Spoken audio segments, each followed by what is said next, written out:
All right, we'll proceed.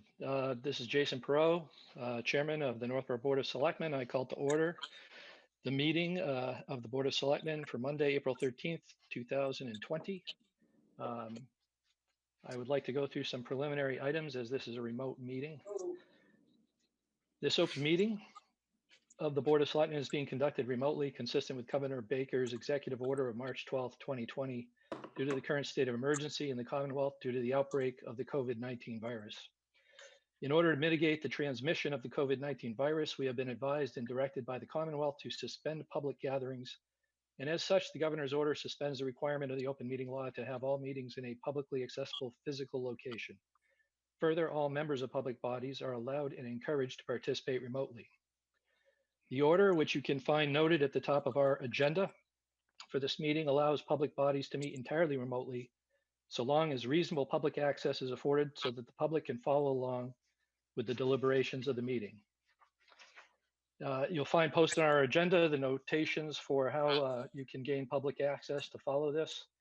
We're being streamed live at a link noted on the agenda.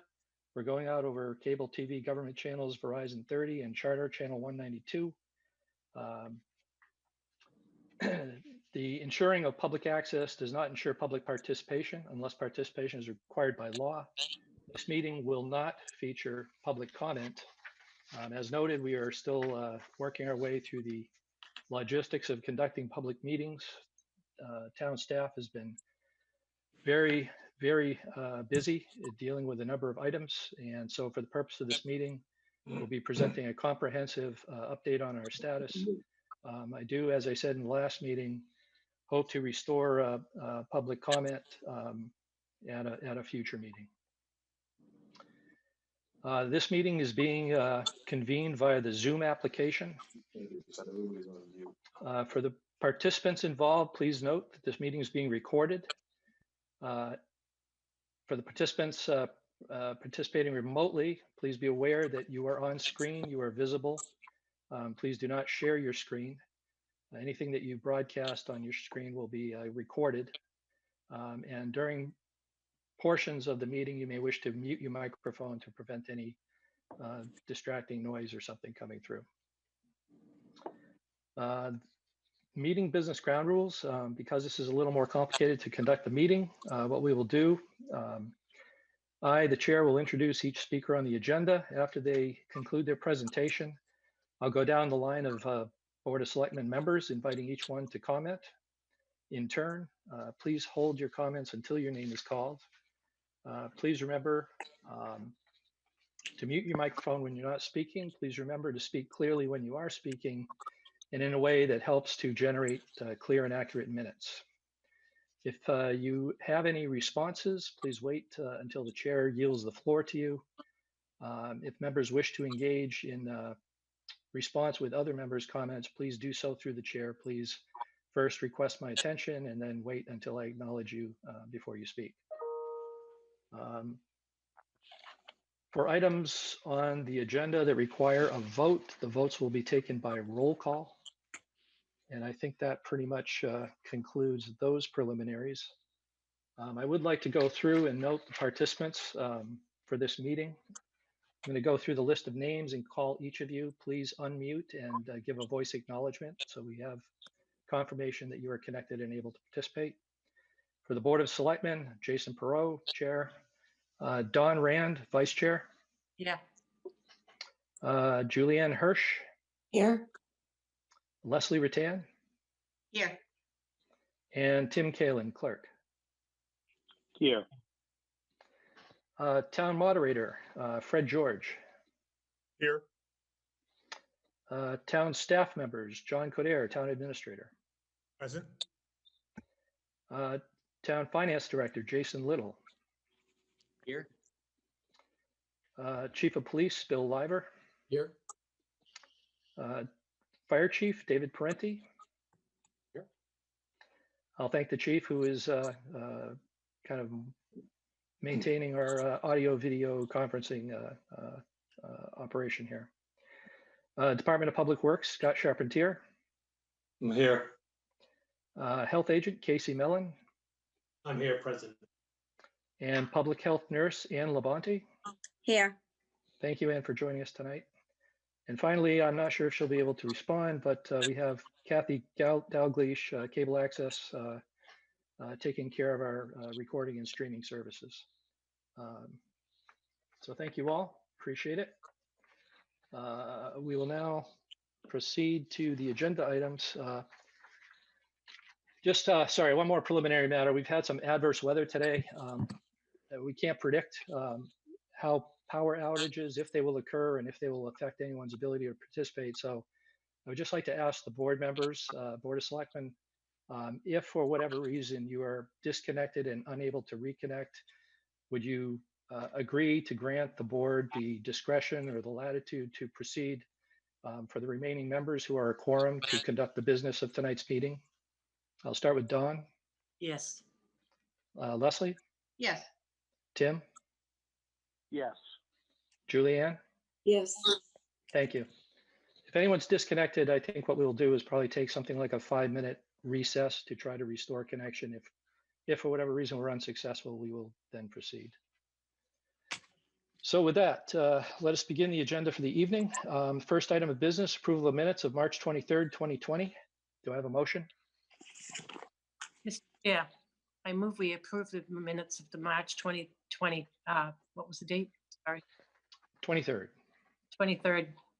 minutes That's submitted. Thank you. Second? Second. Moved and seconded. This will be a Julianne. Yes, Julianne? yes, Tim? Yes. Got it, Julianne. Thank you. Leslie? Aye. Dawn? Aye. Chair is an aye. Minutes are approved unanimously. Second item of business is update regarding COVID-19 response. And with that, I'll turn the meeting over to the town administrator, John Coder. Let me unmute myself. Thank you very much, Mr. Chairman. So I'm pleased tonight in your meeting to have both Casey Mellon, our health agent, and Ann Labonte, who is our public health nurse. And so Ann is the one who is tasked with tracking down the positive COVID-19 cases, doing all the background history, finding all the contacts. And I know we've had a number of questions from the public with regards to the process for that, as well as the reporting aspects of that.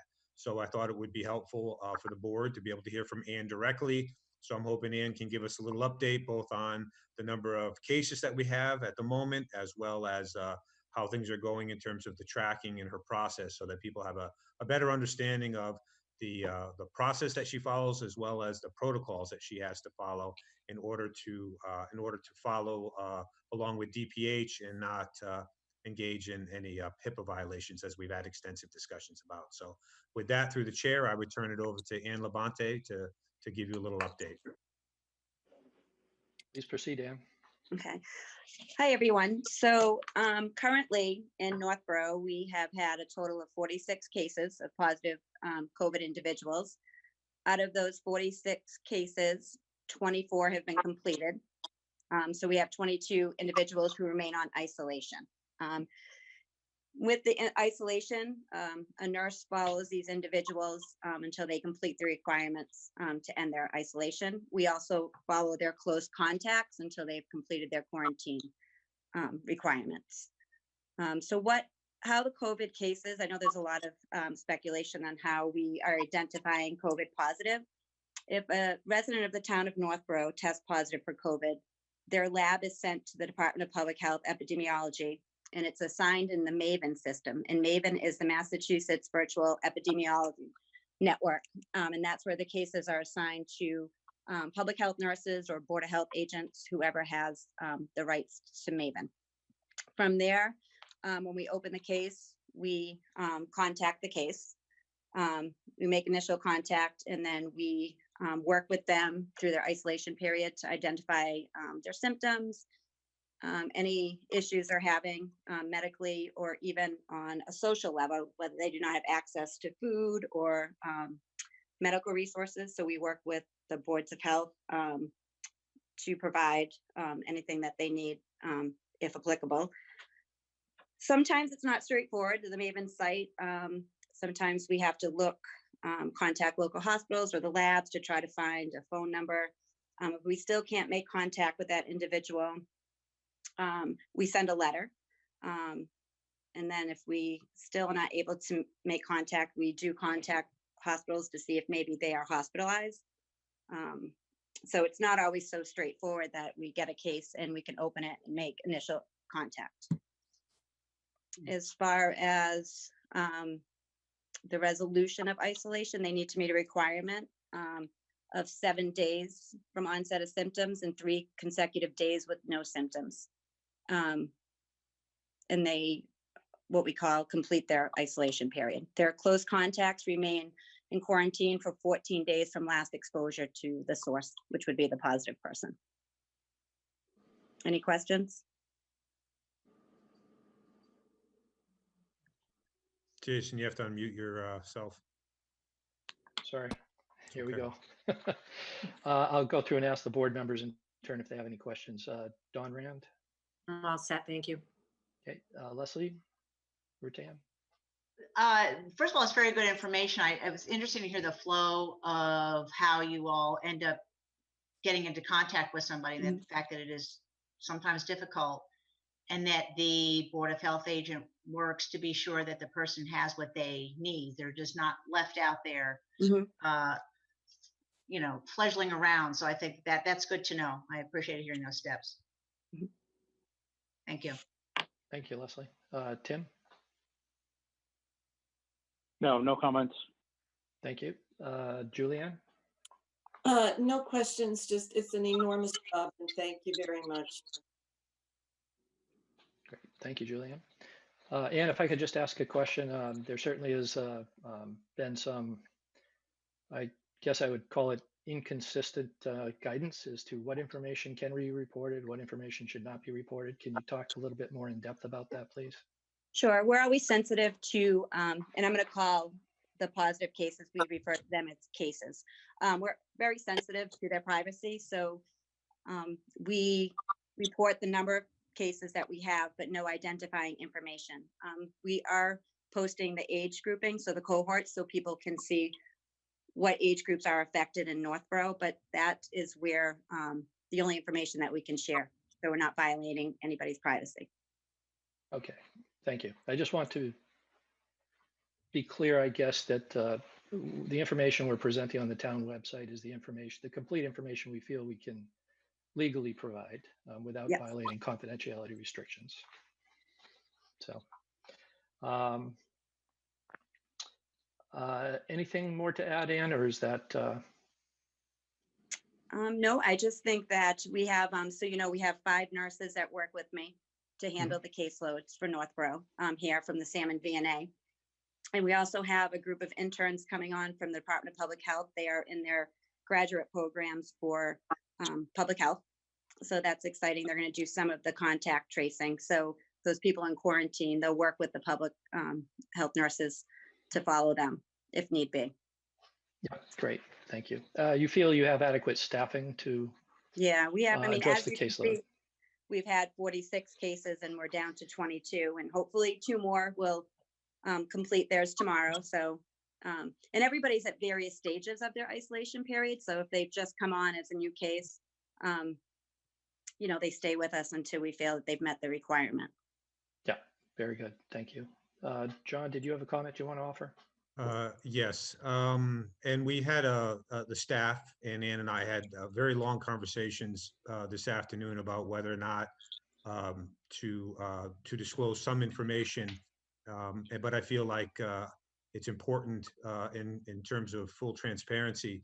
One of the issues that we face when it comes to providing this information is that not all of it goes directly to Ann. And so there is a situation we became aware of, and I want to be appropriately sensitive to this.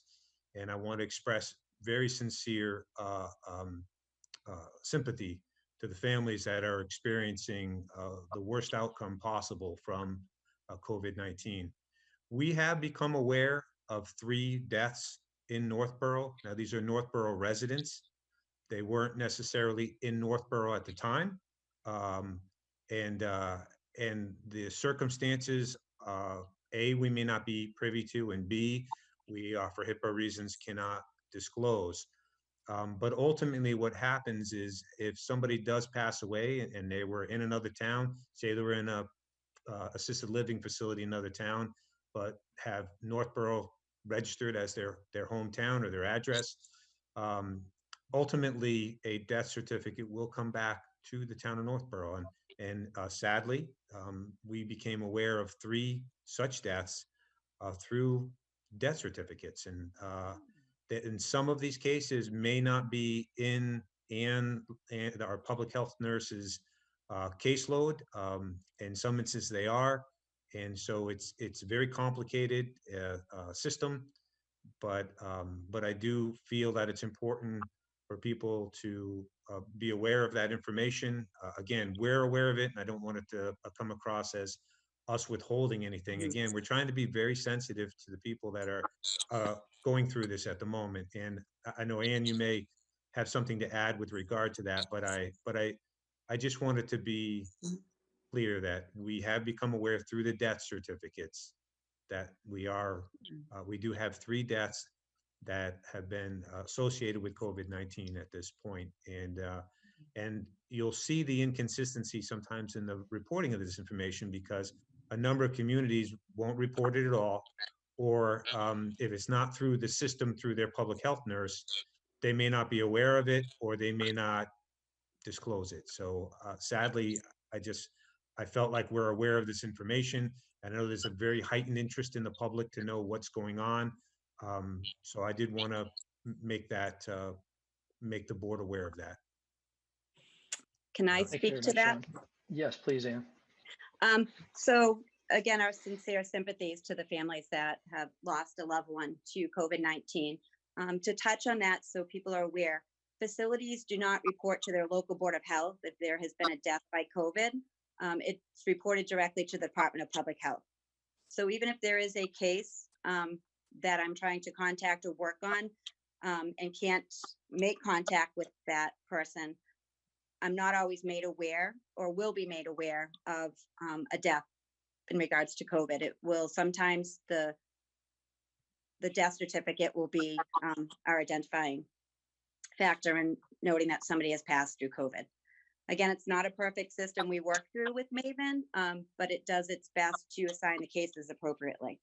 And I think our focus is on really making that initial contact, and that's where we want our focus to be with our positive patients, so we can ensure the safety of all the residents in Northborough and making sure that people understand what their isolation or their quarantine consists of and for the duration that they need to be. So we're not allowing them to be infectious in the community. Thank you very much, Ann. Appreciate that. Oops. Oh, you're muted, Jason. How's that? Am I here? You are here. Considering how much I use this, I should be pretty professional at it by now, but here we go. John, is there anything more you want to add at this time? No, I just that people be cognizant that there's a lot of misinformation out there, and we ask that you go to the town's website for the official sources of information. And if you're reading the papers, you're going to see there's a lot of debate out there about and a lot of disparity in terms of the amount of information and the reporting of this. It's very sensitive, and we're trying to be sensitive to people, their privacy. But there are some towns that are providing no information at all. Some towns are providing just a count. And we're trying, I think we've struck the proper balance between giving, I think, reasonable information that people would want to have, but not crossing the line to a HIPAA violation or infringing upon people's privacy rights. So on the webpage on a daily basis now, we are updating this information. You can see the number of new cases, and you can see the number of people that have come off quarantine. And as I unfortunately had to report tonight, there is other information that doesn't come through those formal channels necessarily. But we will disclose what we can with appropriate respect and privacy considerations. So, Great. thank you. Thank you, John. I'll just add that the town website, the information posted on the town website has been substantially enhanced in its organization and its content. I want to thank Town Clerk Andy Dowd for a lot of the work he did to put some of that information in place, and also to John for providing some of the links and information sources. We certainly encourage people to go to the site, to click through that area.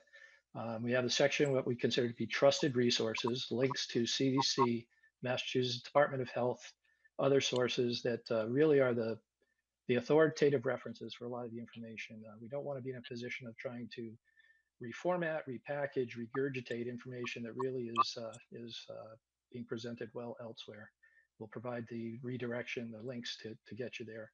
I also want to note that the updating of the information we've just discussed, which is the cases in Northborough, is also presented in more detail, both on the initial page that you touch on for COVID-19 and also under the health agent's submenu for COVID cases. So the information there, please take a look at it.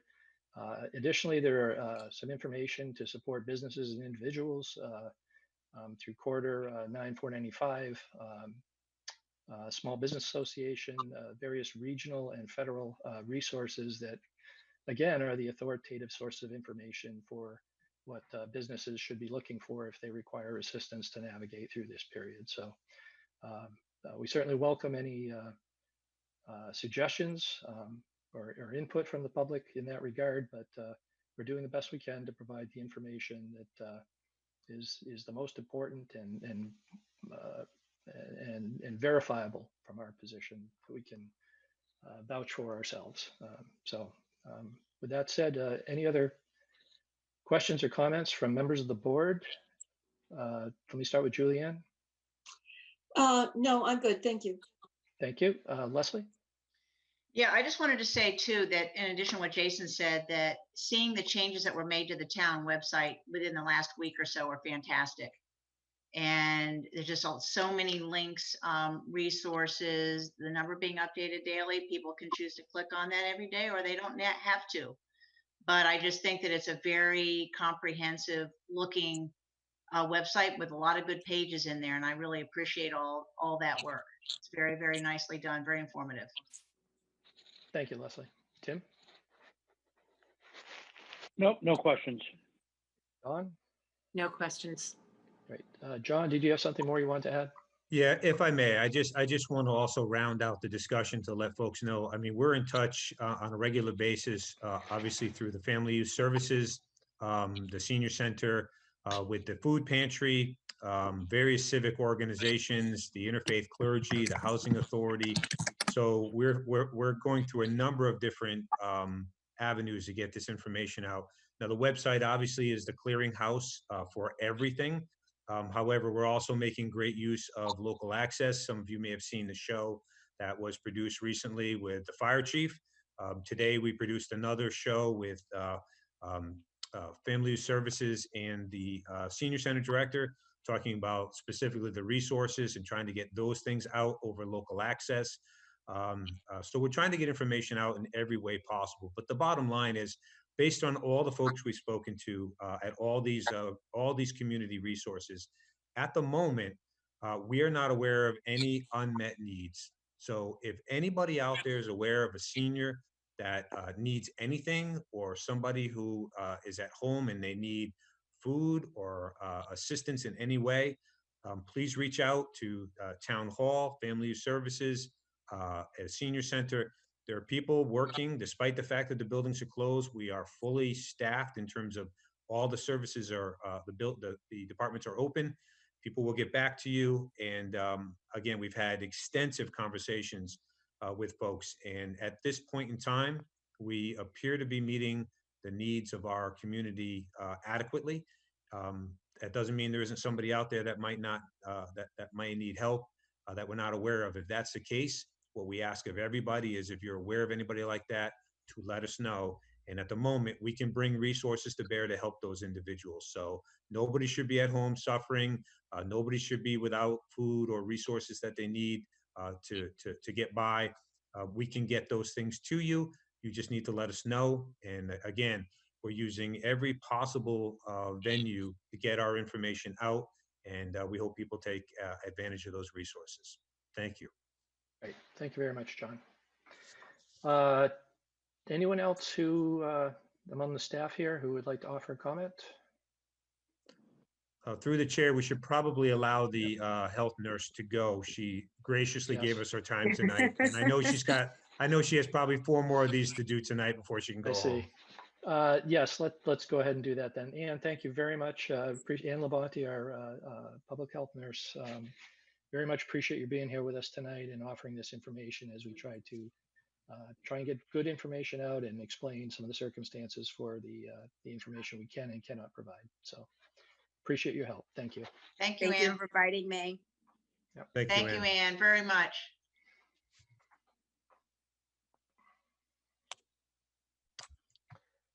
And last I looked, I thought I had an indication from DPW Director Scott Charpentier about making a comment. Is that correct? Oh. No, this may be the health agent, Casey. Oh, Can you yes, hear me? Casey. Yes. Yeah, I don't want to add too much. I mean, you just saw kind of the heart and soul of this response. I mean, it is a medical crisis. I mean, what she explained is basic as may it sound, it requires an immense amount of effort. Just filling in the gaps, one filling out of paperwork here and there, it can add hours to something that used to be very basic when the system isn't overloaded per se. She's done a fantastic job.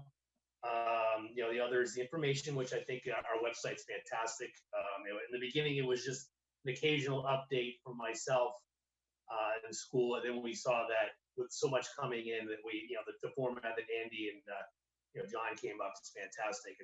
I look at a lot of websites, and this one's very good, and we have a good amount of information. So I don't want to hold anybody up. I don't have much to say, but she, you just saw how involved it can be for Ann on Ann's part. Thank you. Great. Thank you, Casey. Appreciate it. If there's nothing further, I see no indication that there is. We'll proceed with the next item on the agenda, which is a discussion in consultation with the town moderator, Fred George, regarding postponement of April 27th, 2020 annual town meeting. John, do you want to set the table for us on this?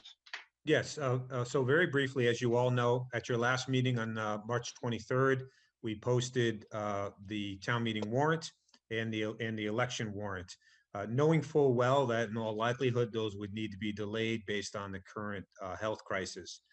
We were also waiting for the legislature and the governor to pass appropriate acts that would allow us to effectively postpone town meeting. So under Chapter 53 of the Acts of 2020, Section 10A, there's a provision for towns in our position who have posted their warrant.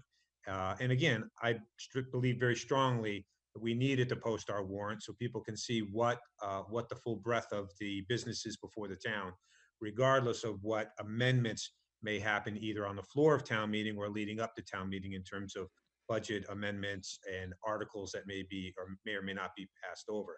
So it's important that that document is out there and is available on the website. Also available on the website is a current level service budget, which we all know from the moment it was presented that it's going to need amending as we go forward. But the information, the basic information that people would need to know to be warned about in terms of town meeting is available to them. Now, in terms of the Chapter 53 of the Acts, and specifically Section 10A, the process laid out for a community that has already posted its warrant is that the moderator can make a declaration in consultation with the Board of Selectmen to postpone town meeting for 30 days or increments of 30 days. But initially, it could just be that first 30-day push of town meeting. So tonight we've asked Fred George, our town moderator, to be here Fred has provided the declaration, the draft declaration that is in your packet tonight. It remains unsigned until you have this consultation. And we're hoping there'll be some consensus between the Board of Selectmen and the moderator that in fact town meeting scheduled for April 27th does in fact warrant postponement. Now, as I said, whether or not it gets postponed further remains to be seen. But in terms of your business tonight, it is discussed the need to postpone it and then and to vote ultimately to concur, if you so choose, with the moderator's declaration that given the current situation, we need to postpone town meeting by 30 days, which would move it to May 27th. And I want to be clear to the public that's watching, that is not necessarily going to be the date, but under the current legislation, that's the furthest we can push it while we obtain additional information and we work our way through this current health crisis. In all likelihood, there will be a recommendation from the staff to the moderator and the Board of Selectmen to postpone town meeting further, if for no other reason, because we have a severe lack of financial information and data, particularly from the state. They're only beginning to assess the economic implications for their fiscal 21 budget, which means we need to see where they're going to go in part so that we can then maneuver accordingly. So I'm not trying to get ahead of ourselves here, but the idea is it's unsafe for us to meet in groups at the moment, but we also is helpful to us to postpone the business of town meeting, specifically the budget, because we lack information upon which to make informed decisions, in my opinion. So that's me speaking towards the budget aspect, but the town moderator can certainly speak to his declaration and his rationale for why he would recommend to you, and hopefully you would concur that we should postpone town meeting at this juncture. All right. Thank you very much, John.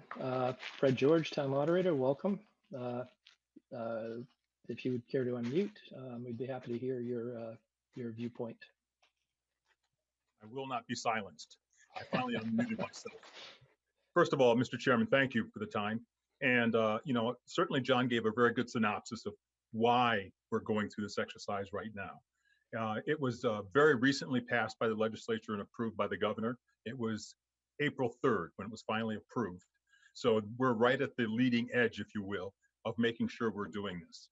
As John said, it certainly made sense to have the warrant and the town meeting locked and loaded, so to speak, and going forward. So this new legislation will allow us to go forward and say, right now, based on the utilization of a wealth of conservatism and by direct order of the governor, we can't have a group meeting of any sort. So it's impossible for us to have that town meeting. The benefit, as John mentioned, is it will push out the financial picture a little bit further and hopefully help us better understand, us being the town of Northborough, better understand what options we might have, and clearly understanding that some things probably will change once we finally do have a town meeting. The legislation specifically states we can extend it, and my recommendation to the board is that we extend the time of we suspend the town meeting and take a recess and a continuance is what the official language is. Have a recess continuance from the original April 27th date, moving it now to the May 27th date. So that's my recommendation. I'd be more than happy to entertain any questions that may exist and try to make sure that we're all on the same page. Thank you very much, Fred. Appreciate that. I just want to get a clarification on the date. I believe our originally scheduled date was April 27th. And is that correct? Are we looking for the full 30 days? And what day of the week would that be if it's on the 27th? It would be a Wednesday. That Monday is Memorial Day. So Okay. that's why the 27th was selected. And again, we're sitting here today basically indicating that that's a date that in all likelihood is going to be extended. We will not hold town meeting on that date more than likely. Okay, very good. Thank you. Fred, are you concluded in your remarks for the moment? I have concluded my remarks unless there are questions. Great, thank you very much. I'll begin, I'll walk through the Board of Selectmen once again for any comments or questions they may have. I'll start with Vice Chair Don Rand. Yes, I totally agree with the motion to go forward and move it as far out as we can, knowing that probably in the near future, we'd probably be extending. But knowing that the budget is totally unsure at this point in time, and that groups can't meet in more than groups of 10, it would only make sense to extend it to May 27th at this point. That concludes my. Thank you, Don. Clerk Tim Kalin. Yeah, I agree with Don. It seems like a no-brainer to move it out to the 27th. In regards to making sure that everybody in the community stays healthy, most importantly. So those are my comments. Thank you. All right, thank you, Tim. Leslie Rutan. Yeah, totally agree. And to me, we have to extend it. There's no question about that because we're not allowed to meet anyway. So that's the very first thing that really requires us to move it. Great, thank you, Leslie. Julianne Hirsch. I definitely agree with Mr. George, but I would also like to ask, at what point do we have a discussion about reducing the quorum?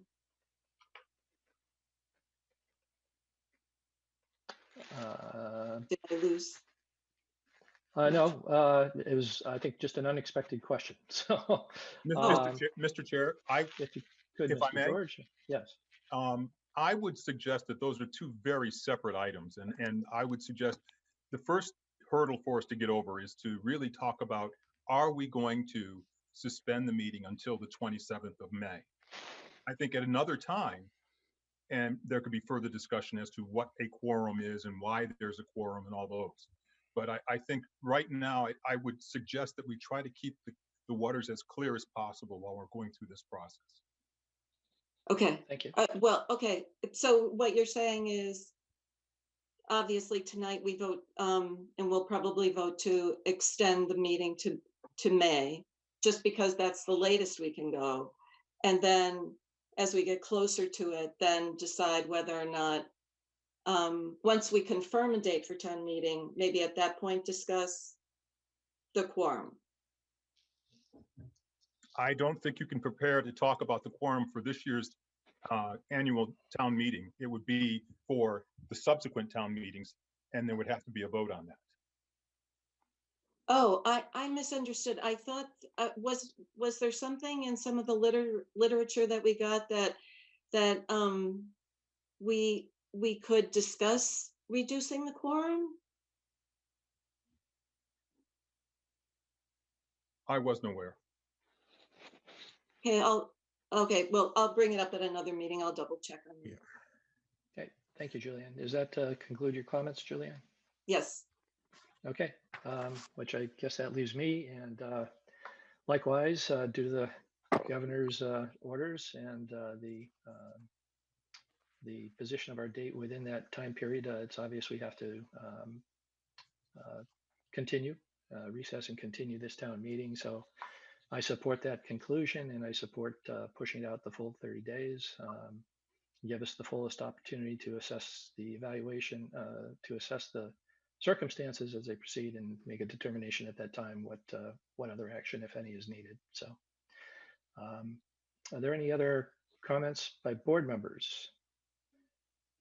Any offerings by staff? John. So just in terms of the mechanics of this, so the moderator's declaration would be signed, submitted to us, and then this will come as news to the police chief who's watching tonight. The police chief will then send a letter to the Attorney General informing the Attorney General of this decision. It's just under Section 10A, subsection D of the legislation. A public safety officer or a public health officer designated by the Board of Selectmen has to notify the Attorney General. So that's how the mechanics of this will work, and it will take place. Beyond that, we'll wait until the discussion is concluded with regard to the election as well, because we're contemplating on your agenda postponing the election. Our intent would be to send out a Code Red, which is our version of a reverse 911, but non-emergency notification, so that all the residents are aware of the critical changes and where to go to get more information. So, Mr. Moderator, if you would sign that, get that to us, and a scan is sufficient, then we'll have the police chief sign it, and we'll get it to the Attorney General's office, and we'll be official. But we will make proper notice in the best possible way to the residents, so they're aware of these changes as they unfold. Thank you. Thank you very much. So procedurally here now, the board has a motion. Could I ask the person with the motion to offer it? Mr. Chair, I move the board vote in consultation with the town moderator and under the authority of Chapter 53 in 2020 to postpone the April 27th, 2020 annual town meeting to May 27th, 2020. Second. Moved and seconded. I'll just note that it is the town moderator who has the authority to take the action, and in consultation with the board is by this vote signaling its support for the town moderator's decision. This is a roll call vote. Julianne? Aye. Leslie? Aye. Tim? Aye. Dawn? Aye. And I also vote aye. So the motion carries unanimously. We thank the town moderator, Fred George, for his participation tonight and for his wise judgment in this matter. We thank Chief Liver as being the messenger, so to speak, to communicate this to the proper state authorities. We'll conclude that business. So thank you all very much for that. The next item on the agenda is discussion of postponement of May 12th, 2020 annual town election. Since I am a candidate for re-election, I'm going to recuse myself from this discussion so that there is no appearance of conflict of interest on my part. I will not participate in the discussion. I will not participate in the vote. And I will hand over the virtual gavel to Vice Chair Dawn Rand to conduct the proceedings at this point. I'll just point out, Dawn is operating from a limited device in her Zoom access. And so I will ask Town Administrator John Coder if Dawn requires any assistance for coordination among the members here to please assist her as needed. The procedure will be essentially the same. Dawn will ask for the presentation of the matter. She'll cycle through the remaining board members to ask for their input. And then once the comment and questions are concluded, the remaining board members will conduct their vote. So with that, I hand the gavel to Dawn. I'm going to mute my video and audio, and please feel free to proceed. Okay, thank you, Jason. For discussion purposes, I'll start with John.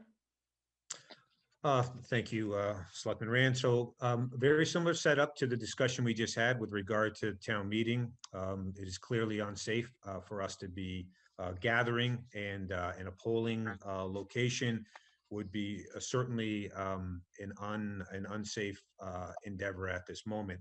So under the Chapter 45 of the Acts of 2020, again, additional special acts by the legislature to help us deal with this unique situation. It allows the Board of Selectmen to postpone the local election to a date certain on or before June 30th of 2020. So the election can't be postponed beyond June 30th. And so as we just discussed, more than likely, we're going to see town meeting pushed into June. And traditionally, our town meeting takes place, and then the election takes place a couple of weeks after. And so we're not sure exactly how things will play out, but we're more than likely looking at a scenario similar to that, just pushed off. Now, I spoke extensively with the town clerk regarding the date to recommend to the board, and that is our recommendation this evening, is that you postpone the local election to June 30th, which is the last possible date. And the rationale for that is quite simple. It's going to be very difficult for people to feel safe going into a polling location. Under the legislation, everybody and anyone who's a registered voter has the ability to vote by mail-in ballot. So more than likely, the vast majority of people, if not everybody, is going to do it by a mail-in ballot. And given that, it's incumbent upon us to have the greatest amount of time possible to communicate to the public that process and to make the ballots available and to have time for them to vote.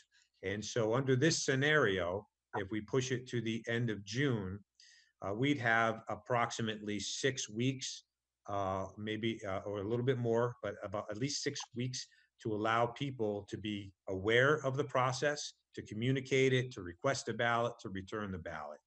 And in our opinion, to maximize access and availability for folks, we would recommend that being the date that the board postpone. And again, under the act, it is a simple vote of the Board of Selectmen to postpone the election. So again, our recommendation is that you do so for all the reasons we just discussed for public health and safety. And we recommend that you push it to the last date possible in June to allow the maximum amount of time for people to take advantage of mail-in ballots. Thank you, John. And we have the town clerk, Andy Dowd, with us. Andy, would you like to comment on this? Thank you, Don. Just to reiterate what John said, I think it makes complete sense for the board to postpone the election as late as possible, given the current COVID concerns and the reality that most folks in town will likely opt to vote by mail, and this will give them a maximum amount of time to do that, and give us the maximum amount of time to get it all processed. Thank you, Andy. You're welcome. So back to the board members now.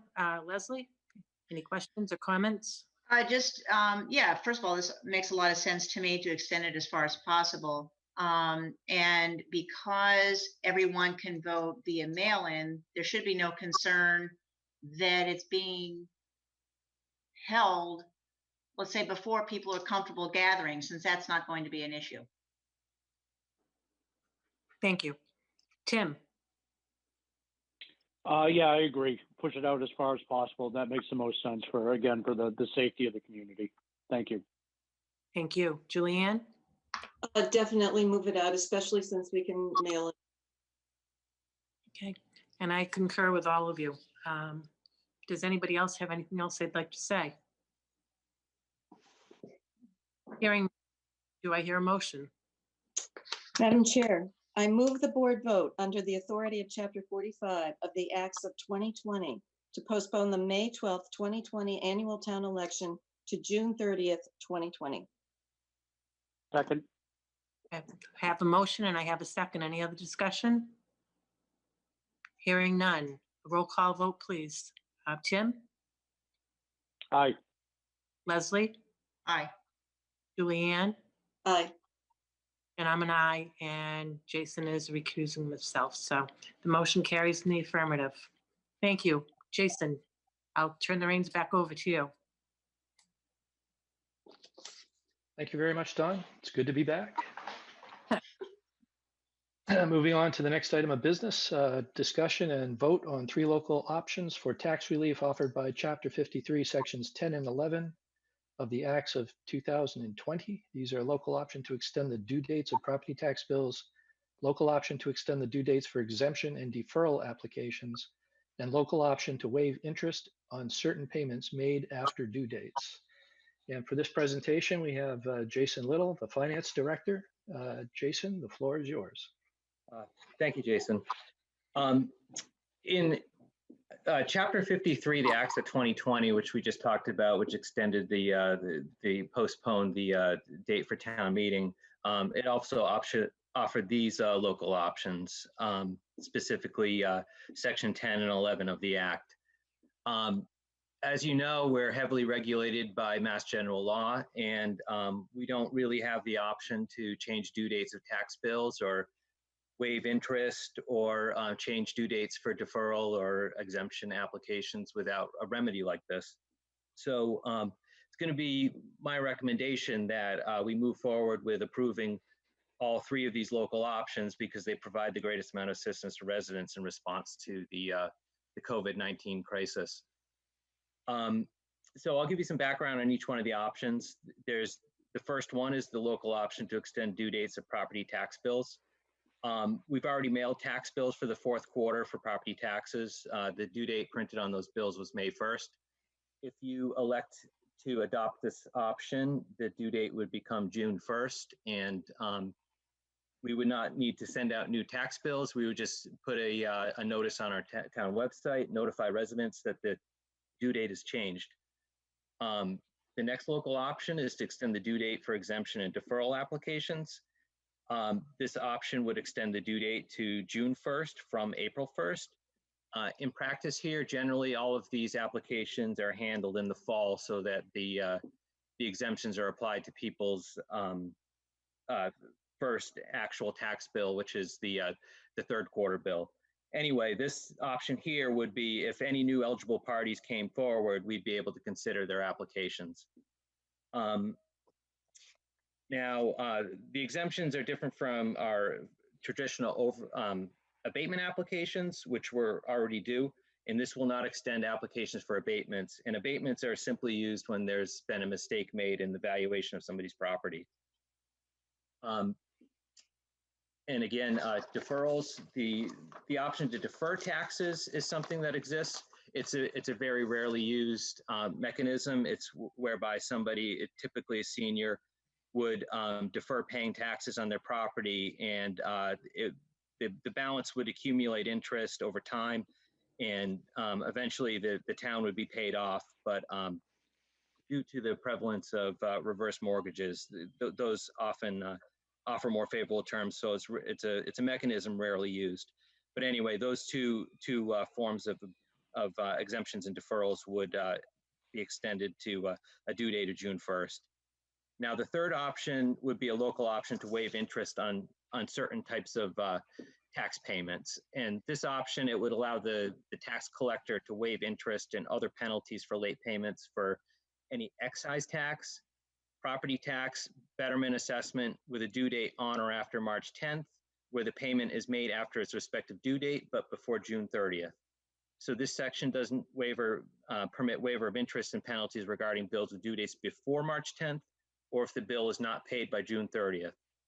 So I gave you guys a memo of potential impacts of this. This likely would expose the town of loss of about $25,000 of revenue, which is a local receipt.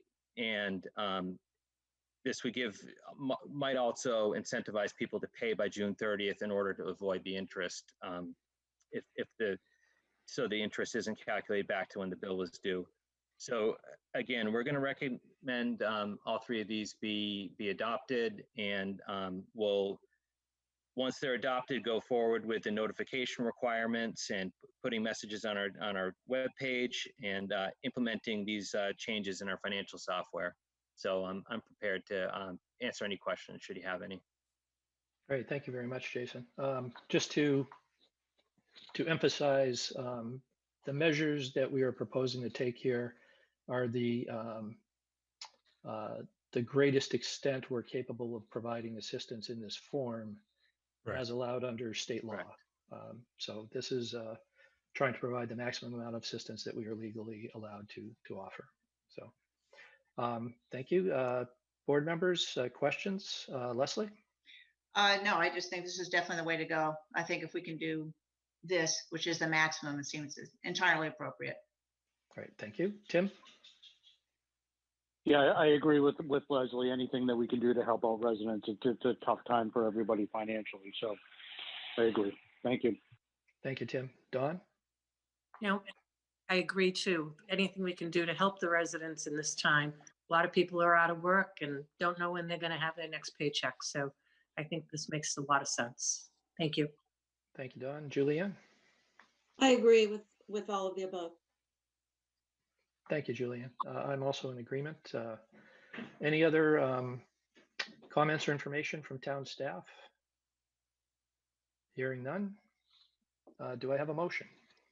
Mr. Chair, I move the board vote to adopt 3 local options offered by Chapter 53 of the Acts of 2020 to provide the maximum amount of assistance to residents in response to the COVID-19 crisis as follows. 1, extend the due dates of property tax bills from May 1st, 2020 to June 1st, 2020.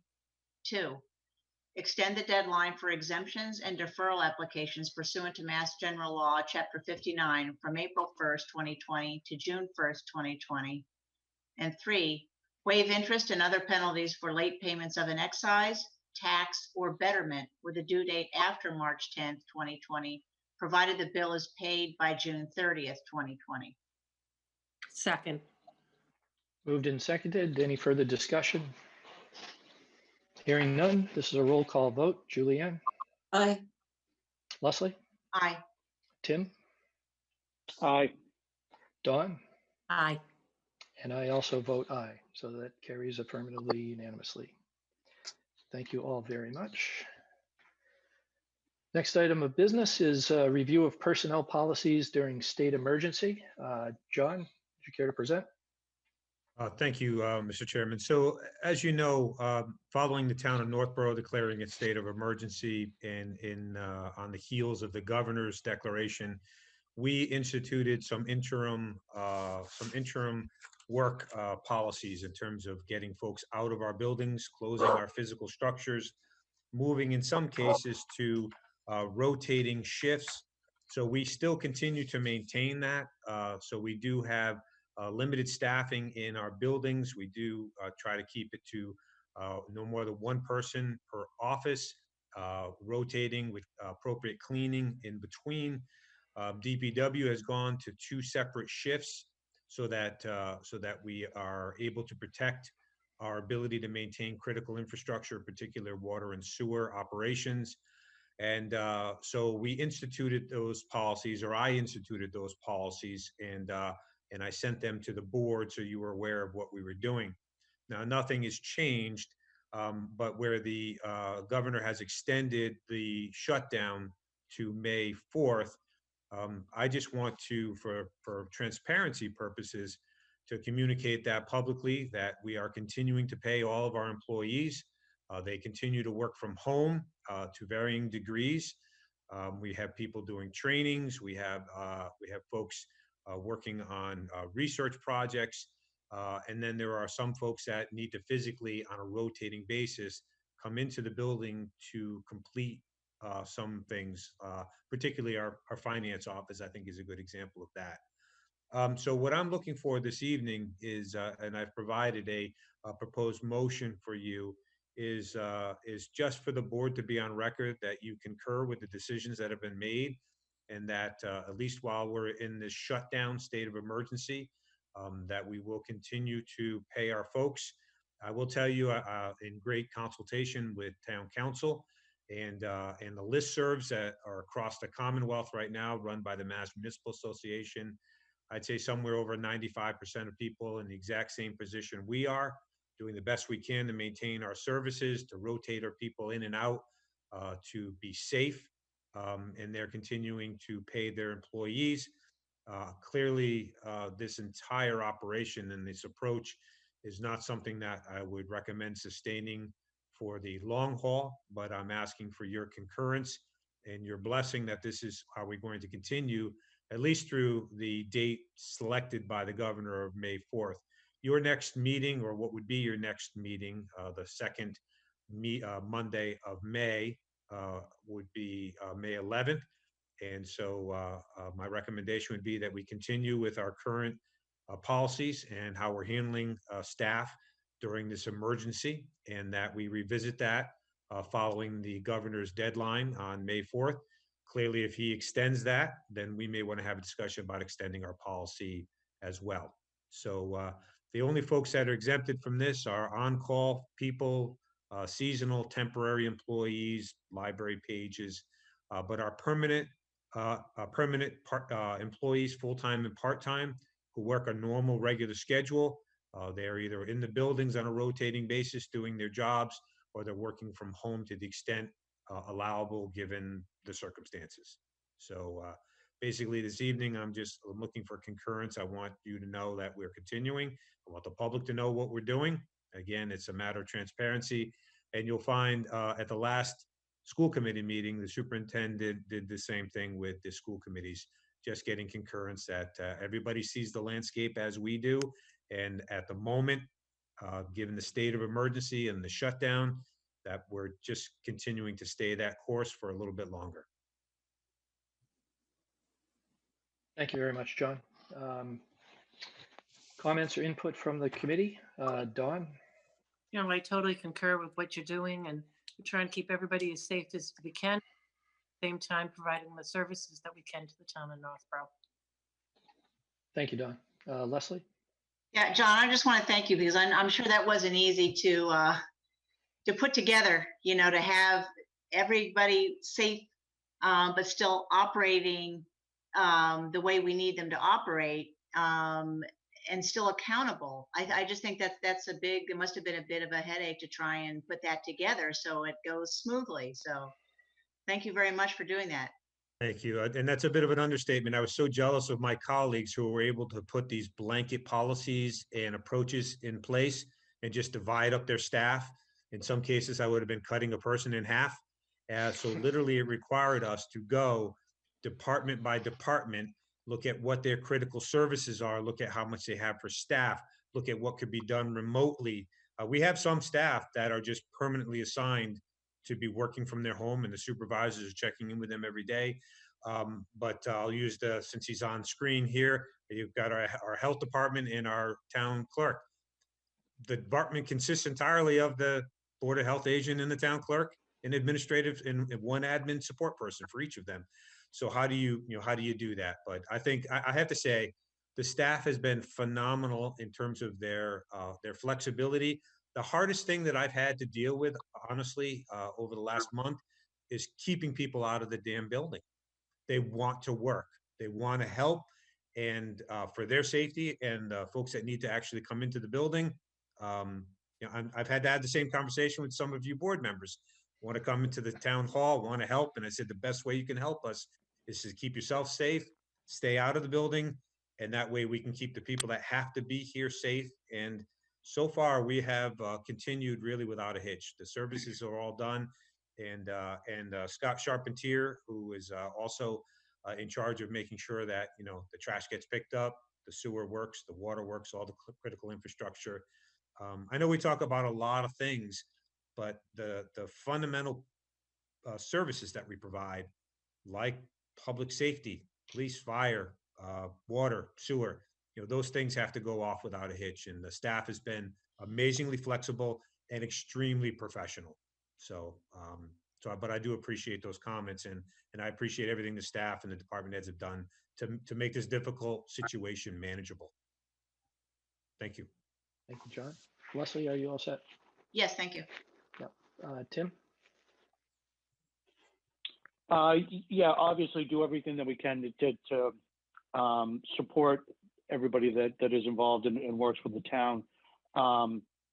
Just as we've gone through this over the last 3 or 4 weeks, the amount of work that everybody has been doing in the town, from everybody that's on this call to school teachers to the police department, fire department, emergency department.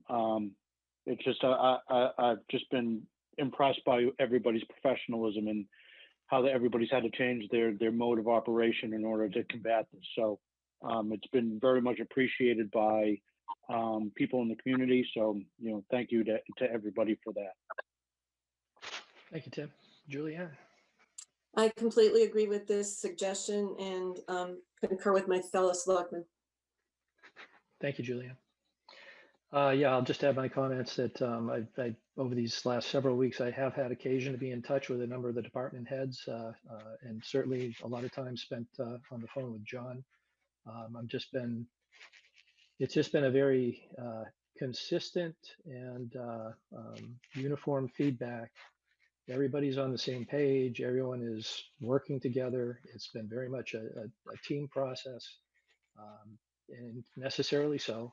And we certainly appreciate all the hard work that everyone's doing A lot of that goes under the radar. It's not very visible, but speaking for myself, I know what's going on, and certainly appreciate all the extra hours, literally 24/7 in some cases, that people are putting in to try to keep the regular town operations going, to address the near-term concerns for COVID information and what the public is looking for in terms of support, and also, already looking forward to some longer term concerns about, how we're going to navigate this in terms of budget through the remainder of this fiscal year, through the next fiscal year, and even the fiscal year beyond that. So, in circumstances like this, economically, it's quick to drop and slow to come back. And we've been through a couple of those in my experience here in Northborough in the early 2000s and in the late 2000s into the 2010s.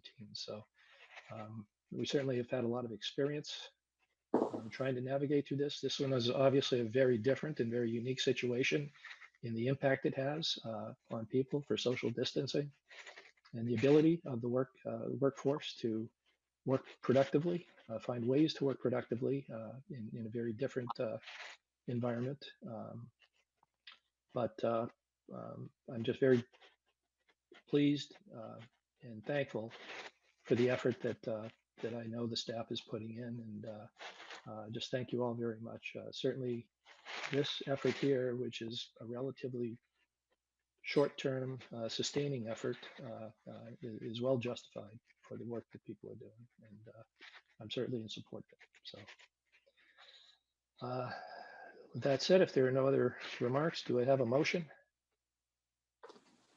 Mr. Chair, I move the board vote that during the current period retroactive to Monday, March 16th, 2020, through and including the Board of Selectmen's meeting currently scheduled for Monday, May 11th, 2020, the town of Northborough will, subject to appropriation, continue to pay the regular wages to all town employees, excluding on-call and temporary seasonal employees and library pages, for the regularly scheduled work hours, provided that employees to be paid are expected to be ready, willing, and able to perform work that may be requested or required by the employee supervisor during the regularly scheduled work hours to be paid during this period, and provided that the board's vote is without prejudice and shall not establish a binding precedent, and provide further that the board reserves the right to reconsider this motion and vote upon proper notice and after discussion and vote held during the course of a properly posted public meeting of the board. Nothing in this motion limits any rights that any employee may have to take vacations, sick, or personal leave during this period. Second. Moved and seconded. Any further discussion? Hearing none, this is a roll call vote. Julianne? Aye. Leslie? Aye. Tim? Aye. Dawn? Aye. And I am also an aye, so that will carry unanimously. Wanna Thank you for the town that. staff On for all behalf the of work the- they're continuing to do. On behalf of the employees, I just want to say thank you. And if I, through the chair, one Yes. indulgence, the Yep. people on the Hollywood Squares here tonight, the staff, Fire Chief Parente, Police Chief Liver, DBW Director Scott Charpentier, our health agent, Casey Mellon, our town clerk, Andy Dowd, and our finance director, Jason Little. All of our employees are working hard. These are, some people who are on quarantine are finding they've got a lot of extra time. And then there are employees and people who are working literally on call 7 days a week. These folks have been at my beck and call and to the service of the town 7 days a week. I'm calling Andy at the first thing in the morning on a Sunday on Easter. The fire chief likes to call me at 2 o'clock in the morning. He never calls with good news. Jason Little's here with me throughout the weekend, working on the budget update that we're about to go through. Scott's making sure that things are flowing. Casey's working with the public health nurse. Bill's taking care of things. This group is phenomenal. I got to say, we're lucky to have such a tremendous management team. And I got to say, I'll even throw Greg Martineau, the superintendent, in there because he's involved in every meeting that we're having as well. And there is zero turf wars. And all I get from people when we meet is, do you need anything? How can I help? Is there anything the community needs us to be doing? How do we get it done? So I just publicly want to thank these guys because they're putting in a lot of time, energy, and effort that I know is going behind the scenes, and very few people are going to see it.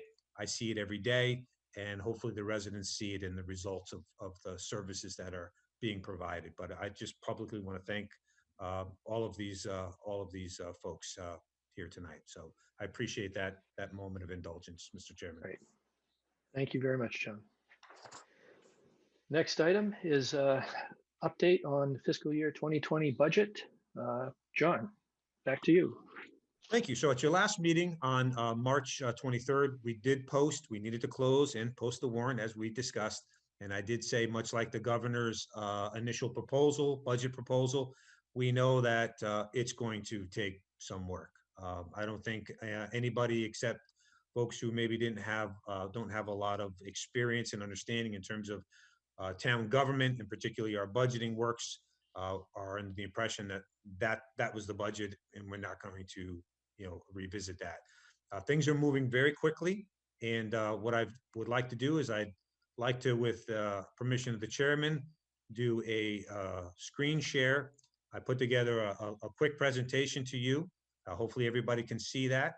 And I want to run through a little bit of an update in terms of where things stand at the moment, particularly in terms of fiscal 20, because we're getting ready to close out fiscal 20, which ends on June 20th.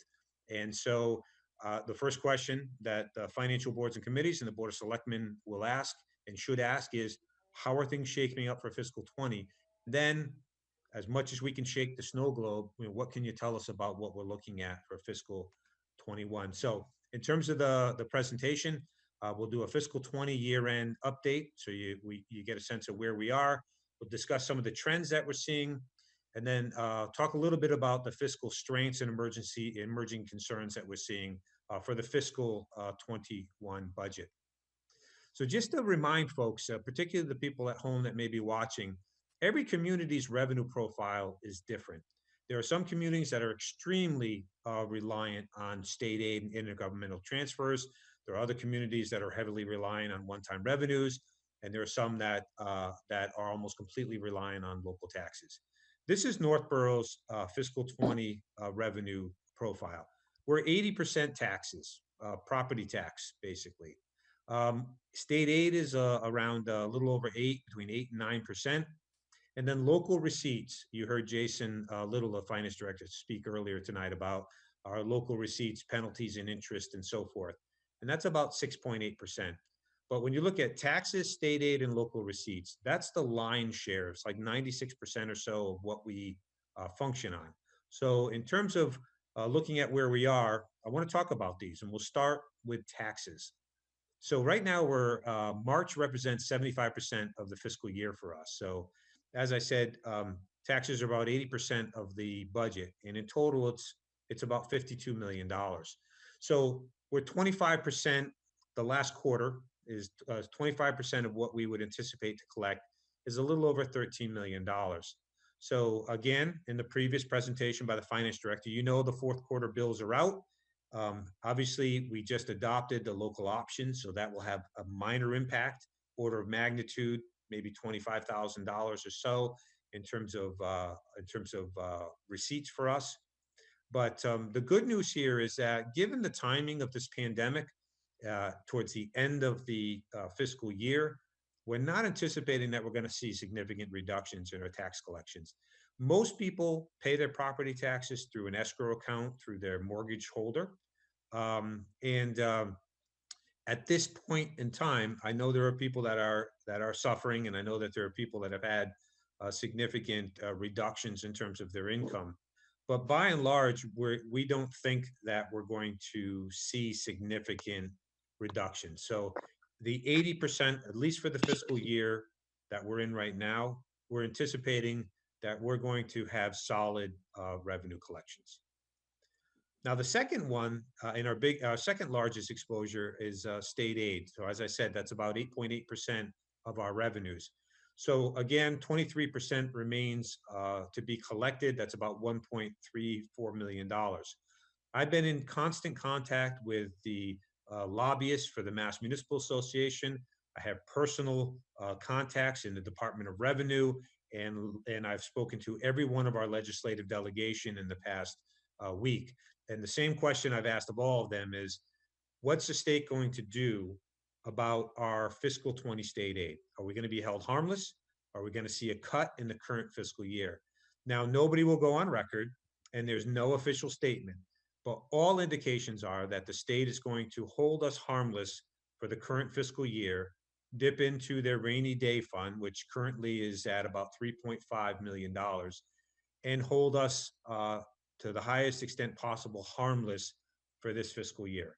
So our second largest revenue source, being state aid, we believe for fiscal 20 is going to end on target or very close to being on target. Now, last Tuesday, the House Ways and Means had a consensus hearing. If you remember, every December we talk about the state consensus hearing. This is where the House and the Senate bring in the Department of Revenue, Mass Taxpayers Association, and also economists. And they listen to all of the perspectives in terms of what is anticipated with regard to the upcoming budget.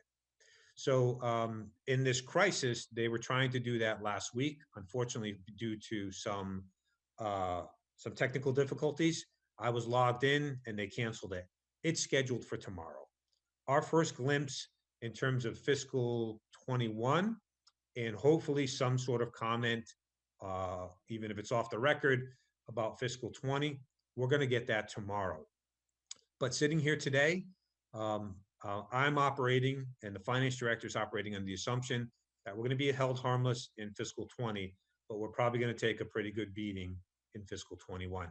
So I will report to you after this consensus hearing that takes place tomorrow morning at 10 o'clock. I don't think we're going to have any conclusions. I think you're going to hear a lot of speculation and a lot of concerns, just like you are regarding the national economy. And there's very few data points at this stage of the game. And until we start to get a sense of when is the economy going to open back up again, I think it's going to be difficult for them to project.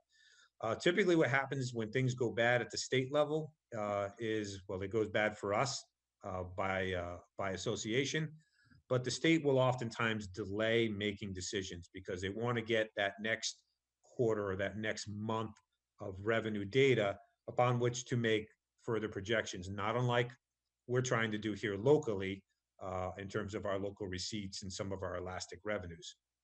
But in terms of fiscal 20, the best I can tell you is that all indications are that we're going to be held harmless. Nobody at the state level in any capacity has made mention of cutting fiscal 20. That doesn't mean it can't happen, but right now I'm going to operate on the assumption that we're going to finish out fiscal 20 collecting all of our state aid. I just wanted, for purposes, you've seen a version of this chart for the last 10 years that I've been presenting budgets to you, and you can see the profiles here with the arrows going across. Those are prior recessionary periods. The red circles that I've added into this chart are the drops in revenue, and usually they're largest on the first year when something dramatic happens. If you go back and you look in the center of that chart from fiscal 2003 to fiscal 2004, that's the single largest drop that we've seen in all these years in our state aid. And that drop was about 17%. Now, I mention that because as we prepare, and we have been preparing, we always go back and we look at the historic data and we try to get a sense of how bad was it last time and what might we anticipate this time. So the worst drop we saw in one cycle was about 17%. Now this recession is going to be unlike anything else we've seen. They're each different in their own way. This one is the most unique, I think, any of us in this business have seen. But when we start talking about profiles, is it going to be a V, a sharp down and back up? Is it a U, drops, bottoms out, lays flat before we see an increase? Or is it going to be like our last one, which is a check mark, where things drop down and then they improve very, very slowly? So I read all the articles that you read in the Wall Street Journal. They're all over the place at this point. I think it's important to take information in, but it's too early to really know exactly where we're heading. But just, I want people to know that we track this stuff. We have tracked it for decades and we forecast it. And right now we are in a vacuum in terms of having good information upon which to base decisions. But just for context, 17% drop in state aid wouldn't be out of the realm of what we've experienced in the past in similar recessions. So let's talk about the big one. The big one for us, although it's only 6.8% of our revenues, it is the most vulnerable to recessionary pressures. So local receipts for us are about $4.46 million of our budget.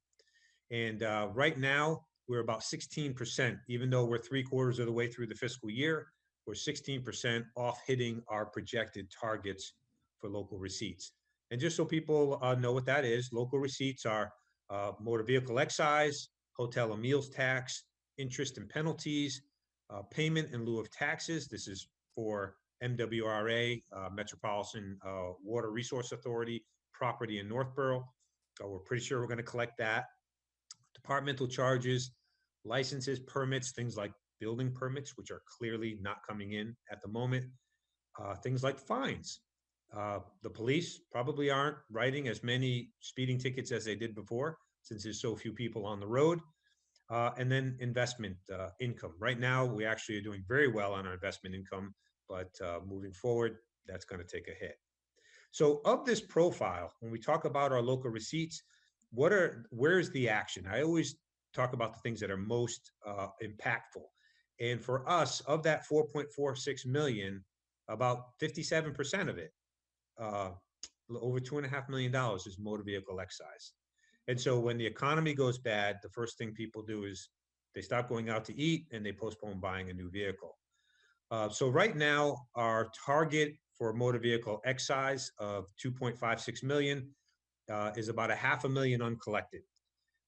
Again, motor vehicle excise is funny because the way it works is it's heavily weighted to people buying new cars. And if you probably experience this yourself, if you buy a new car, you may pay $500-600 in taxes. If you keep that car forever, like I do, or 4 or 5 years down the road, your tax bill drops down to $50 or $60, right?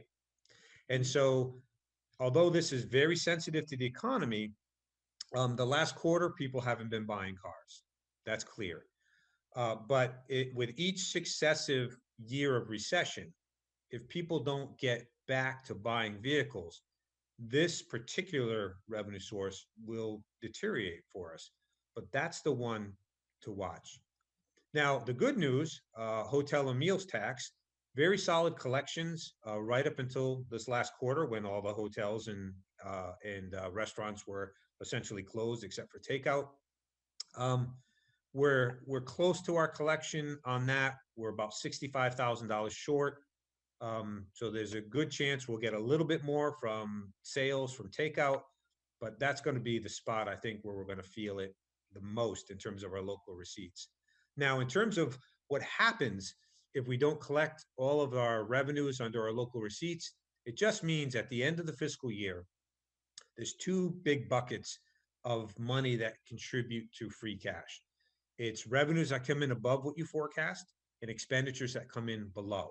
So if your revenues don't hit target and they're short a little bit, then it means we need to make sure that we have expenditures that are going to turn back, that are going to make up for that. And so between those two things, we're pretty confident that we're going to finish the fiscal year 20 in the black. And we're not going to scrape by. Again, because of the timing of this recession being so late in the year, that's helped us at least to wrap up fiscal 20. This chart here, similar to the last one I showed you, these are the motor vehicle excise, which is the bulk, almost 60%, 57% of our local receipts. And the red circles, those are the recessionary years where we saw motor vehicle drop. So you see it drop, and then if things improve, it tends to come back. Or you see it drop and it remains relatively flat. we've had some great growth in motor vehicle excise over the last 3 to 4 years, and you can see that in the chart. But here, it's not uncommon during a recession to see an 11% dip in motor vehicle. So again, if you're looking for order of magnitude, what we might anticipate, motor vehicle, 11%, state aid, 17%. Those are the tough marks. Again, this is a very different recession, and I'm not saying that what happened in the past is going to clearly be what we see moving forward. But those lessons from the past at least hold things like the order of magnitude, the duration that you might see. But clearly, if the economy doesn't open back up, few people are going to buy cars. And if the restaurants aren't open, few people are going to be able to go out to eat. So that's just the reality, and that's the information we're taking in. So in terms of fiscal 20, right now, we're projecting that we're going to finish it in the positive. We do know our elastic revenues, which are the ones that tend to move with the economy, particularly our local receipts. They're contracting in the fourth quarter, and they're projected to continue to contract for the foreseeable future. We do anticipate things like if we collect no more hotel and meals tax, that's a $65,000 shortfall, relatively minor on a $62.5 million budget, but important. But we think that those will be able to be covered by any unexpended appropriations.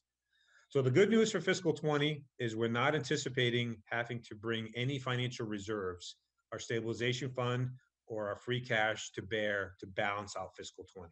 So that's good. The biggest negative takeaway that I would want the financial boards and committees and the select board to take away is that what it's going to mean is that we're going to finish out fiscal 20 with a much lower level of budget surplus than we've seen in years past. So, typically you'd see $1 million of revenues coming in above what we projected, expenditures coming in $750 million below what was appropriated. And so our budget, our target is to see revenues within 1 to 2% of what we forecast and expenditures within 1 to 2% of what we budgeted. You've heard from our auditor in the past, if you get any closer than that, and we're pretty consistent in those targets, but if you get any closer than that, it's dumb luck, and you're probably where we're doing it by biting your nails. This time, just because of the amount of time where things can degrade is so limited, we're pretty confident that we're going to be able to cover these, but don't expect a banner year of free cash with year-end close. What I'm showing on the screen right now, this is a 32-year history of free cash. You've seen this. I give this to you every year whenever we post our year-end budget surplus, and it's all over the place, which is why we treat it as a one-time revenue, and it moves very quickly. Literally 2 months ago, our free cash could have been, $500,000 to $1 million higher. So when bad things happen in the economy, that free cash, that year-end surplus will take a hit very quickly, which is why we don't roll it forward into the operating budget, and instead we use our free cash for one-time capital to the largest extent in our budget. So unless anybody has any questions about fiscal 20 through the chair, I'm looking to give you a little bit of a insight into what we see coming for fiscal 21. Shall I continue, Mr. Chairman? Questions? I'm just taking a quick look here, cross dip. If there are no questions, if you do have a question, speak up. Okay. Hearing none, please proceed, John. Thank you. So as we go into fiscal 21, as I said, just like the state is scrambling, and I was on a conference call last week with the Lieutenant Governor, and she was asked multiple times by the managers across the state, what's going to happen with state aid? What do you know about state aid? What's your forecast? What do you think? And she was very clear and very blunt. No comment, and we're trying to get data and assess that. You're going to hear something very similar from me tonight, although clearly we're looking at whatever data we have available. Clearly we're running scenarios. We're limited in terms of what we tell you we're going to anticipate in fiscal 21. But I thought the first thing we should do is remind the board and the public and the financial boards and committees of some of the strengths that we have at the moment heading into this recession. because we're in much better shape, that we're going to get hit just as badly as everybody else. Okay. It's no different than you and your neighbor. You're both going to go through this recession together. The difference is, do you have emergency 6 months of emergency reserves? Do you have good financial reserves and savings? Have you been maintaining your home and your vehicles? If you haven't, then when the recession hits you, you have capacity to absorb some of the hit and to have time to maneuver to find structural ways to deal with these shortfalls. But your other neighbor who doesn't have an emergency fund, hasn't been taking care of their vehicles, hasn't been taking care of their homes, when that paycheck stops, everything comes crashing down. And the town of Northborough is not in that situation. And let me tell you why. First of all, we have maintained strong financial reserves. Now, we maintain reserves typically around 8 to 8.5%. Where we sit today, we're at 12%. And we're at 12% because I'm including the $2.85 million in free cash that we were planning to spend down in fiscal 21 to buy things like police cruisers, some DPW equipment, some dump trucks, things of that nature. We do not have to spend money on those things. We can defer those capital investments, and that money is available to us to manage through this emergency. Now, the caveat is, if you put these one-time revenues into the operating budget, you will create a structural deficit.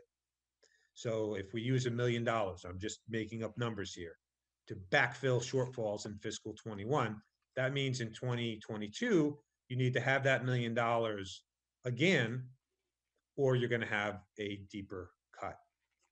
But there are going to be one-time expenditures or one-time issues we're going to face in response to this emergency. Overtime for public safety, expenditures, things that we need to for public safety equipment. So these revenues and these resources are available to us. So again, the analogy to your personal life is that's your 6-month emergency reserve account in the event that you lost your job. Now, the second thing is, as I just mentioned about structural deficits, through policy approved by the Board of Selectmen and the financial boards and committees, we have kept one-time revenues in our operating budget to less than 1%. So $500,000 in a $62.5 million budget. Why is that important? It means if you're already rolling things forward and you're kicking the can and you're using lots of one-time revenues to maintain and prop up your spending plan, that when the economy goes south, those free cash, as we just talked about 5 minutes ago, the free cash is going to drop off. You're not going to have those revenues to backplug, and you're going to have lost revenues elsewhere. So we're starting this recession from a position of strength in terms of strong financial reserves, and we don't have structural deficits built into our budget. The third thing is we have very low, historically low debt at the moment. So just like, again, in your personal life, if you're carrying a lot of debt, you have to make those payments, okay? Our debt service, the percentage that we have to pay to retire the debt that we're carrying at the moment, is less than 4%. Our policy is to keep it below 10%. So we've been driving down and paying off our debt in anticipation of the next big project, which is the fire station project. So we have positioned ourselves very well with very low, very manageable debt, because even in the worst of the recession, you need to pay your debt and your loans, and we will be able to do that. The fourth thing is we have not run ourselves to the limits of Prop 2.5.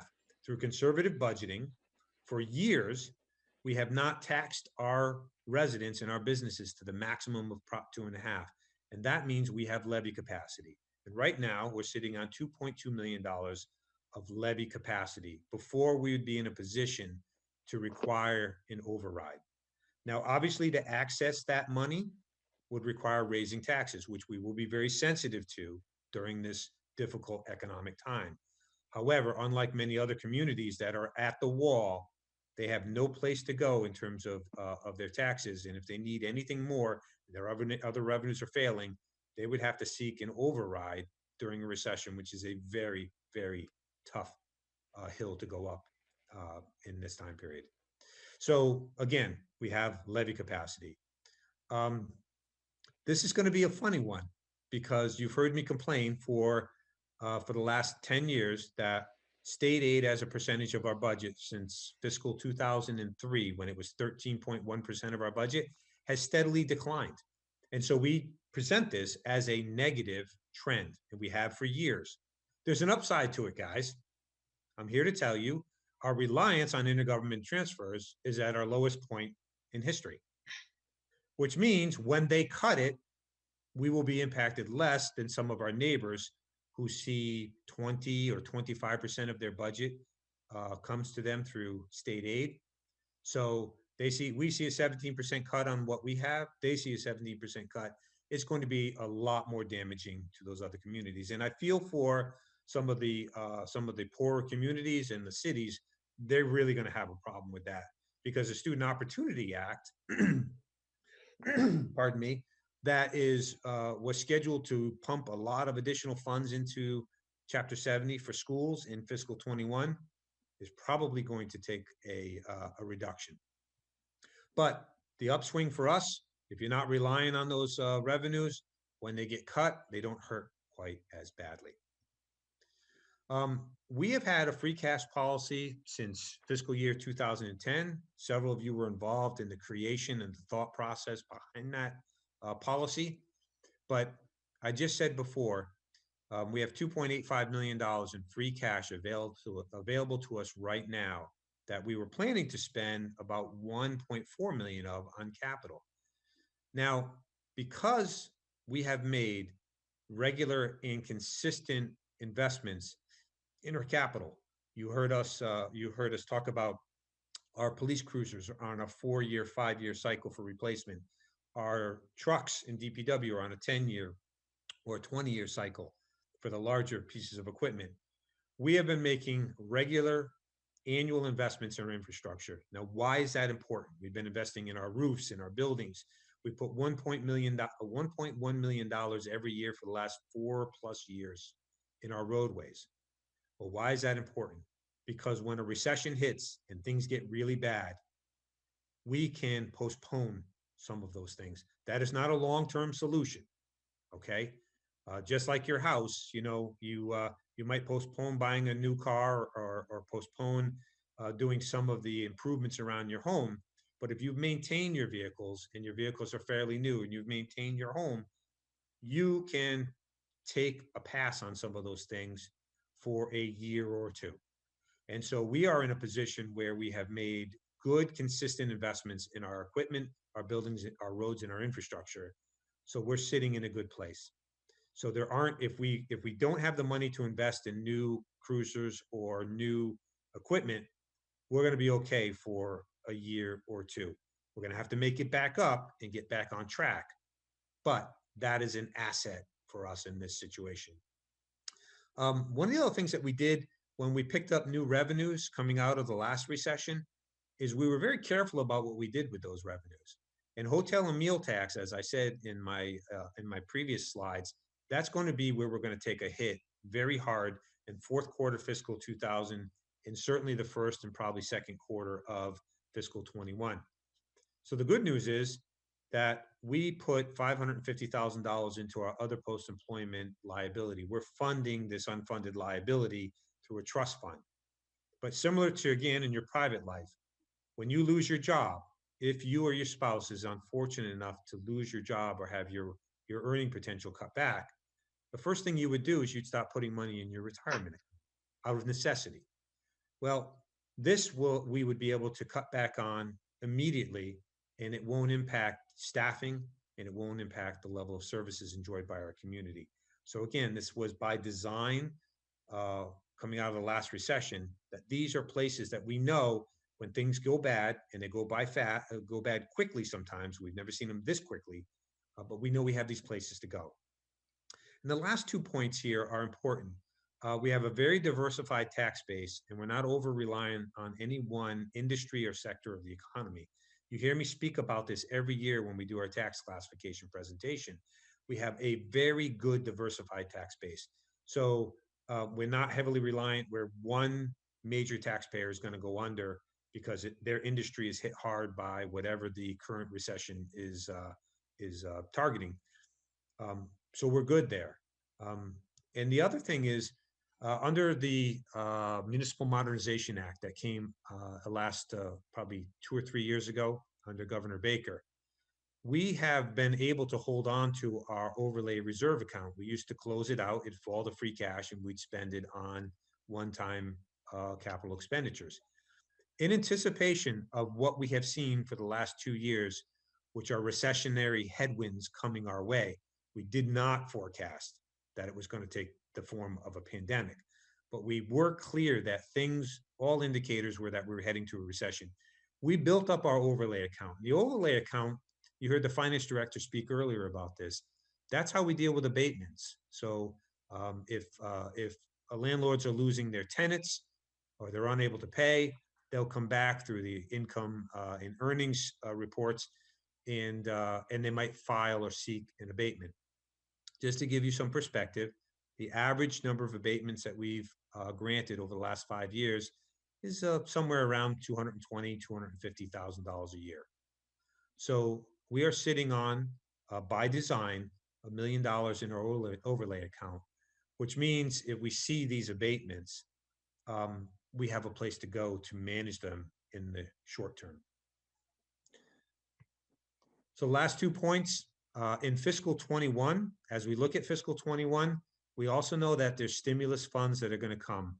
We're not sure how much of that's going to reach us, but we know stimulus funds are coming from the state and federal government that are going to help to ease some of the immediate impacts of the upcoming fiscal year, which is fiscal 21. Now, those of us that have been around, the last time the federal government gave us stimulus funds to help us in the recession, the state cut our state aid and passed those stimulus funds through and said, we've made you whole in your state aid. And then the next year, the stimulus funds were gone, and we saw the reduction in our aid. And they said, well, that was the stimulus funds. We didn't cut you. We held you armless. So we don't know how the state's going to handle the stimulus funds that are coming through, if they're going to make it down to us. But in some form, for the upcoming fiscal year 21, we're going to see a little bit of help there. It's not going to take care of all of our problems, but it will be some assistance.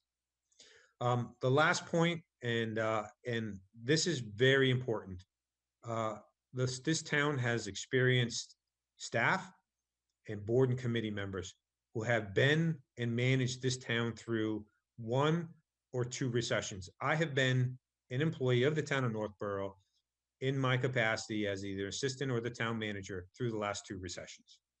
So this isn't our first rodeo, as they say. And more importantly, the board and committee members, our long-term serving board and committee members on the finance committees, those are the folks that put in the policies and had the long discussions and cut the compromises and built the consensus to put in place all the things that I just covered on the last 2 slides as to why we are in better shape than most. And so that experience that will be drawn upon as we navigate through these uncharted waters. And again, this recession and this pandemic is going to be unlike the last 3 recessions that I've worked through. But we've got people who are knowledgeable, and that perspective, I think, is going to benefit the town. So concerns moving forward for fiscal 21, clearly state and local revenues are going to be hit hard. We're not sure just how deep and for how long. When is the economy going to open back up again? That is the debate that you are hearing nonstop in the media right now. Our financial reserve, our fiscal financial reserves and now our expense line reductions. Some of the things I mentioned, like our OPEB contribution and the availability of postponing some capital and moving that in to backfill some lost revenues. Those are stopgap measures. Those aren't long-term solutions. And I know I'm not telling you anything that you don't already know. But the fact that we have stopgap measures in place gives us a chance to breathe and a chance to look at more structural long-term solutions to making reductions. And I cautioned you at your meeting on March 23rd, as we had several callers calling in concerned, and I understand why, what's happening, and that we need to start slashing budgets immediately. We do need to make budget reductions, but they need to be measured. They need to be well thought out. And ideally, we want to do them in a manner that isn't a knee-jerk reaction. There will be other communities out there that will panic immediately. We saw that in the last recession. And just by way of reference, and again, I want to be very clear, just like when you make investments and they say past performance of your portfolio is no guarantee of future returns. The last recession, the worst recession in 80 years before this one, the town of Northborough laid nobody off. We made no significant reductions in services. We had the lowest, not one of, we had the lowest tax increase out of 56 Metro West communities. And we navigated through that by implementing good policies and making sure that everybody was working together. Now, this recession, as I said, is going to be different. But I don't want anybody out there to think that myself, my staff, the Board of Selectmen, or the financial boards or committees are naive in their approach to what we're facing. It's going to be very difficult. And just so people understand, not only, I'm not just here talking about fiscal 20. The finance director and I were here through the weekend, and you know what we spent the most time talking about? Fiscal 22. Because for all the reasons I just outlined, fiscal 2021 will be painful, it will be difficult, but it will be manageable. What happens when the stimulus is gone, the one-time things that we've done, we do, and then the real implications come for our tax base. That's going to come and hit us in fiscal 2022. That's going to be far worse, in my experience, in my opinion. If I shake the snow globe, that's what I'm most concerned with right now. And so the idea that we're not really paying attention to what's happening in fiscal 20, we are. Our focus actually is looking out 3, 4, 5 years beyond. So we're starting to collect the data. We're starting to look at the analysis. The information just isn't there. It's so early, but we are painfully aware of these things, and they are absolutely what we're focused on. I'm just going to come through these last couple of slides. Postponement of capital investments. Those are more short term. As I said, you can punt on not replacing some cruisers or not replacing some DPW equipment. Why? Because all of our equipment, except for that last one in rotation that's ready to be replaced, is in good shape. And so when you call for an emergency, the police are still going to get there because their cruisers aren't old and dilapidated. And we're still going to be able to plow the roads and keep things safe. And the fire department's still going to have the engines and the ambulances that they need to respond to these emergencies. Where we're going to start moving to as policy boards and committees is that discussion about structural budget reductions. As we look out and we see that revenues are going to be tight and not recover for 2 or 3 years, then we need to talk about what are we going to reduce on the expenditure side or the service delivery side so that we're going to match up our new revenue profile and outlook to our new level of services. Those are going to be very difficult discussions. And they're not going to be discussions that are going to happen next week at your next meeting. We're going to solve them.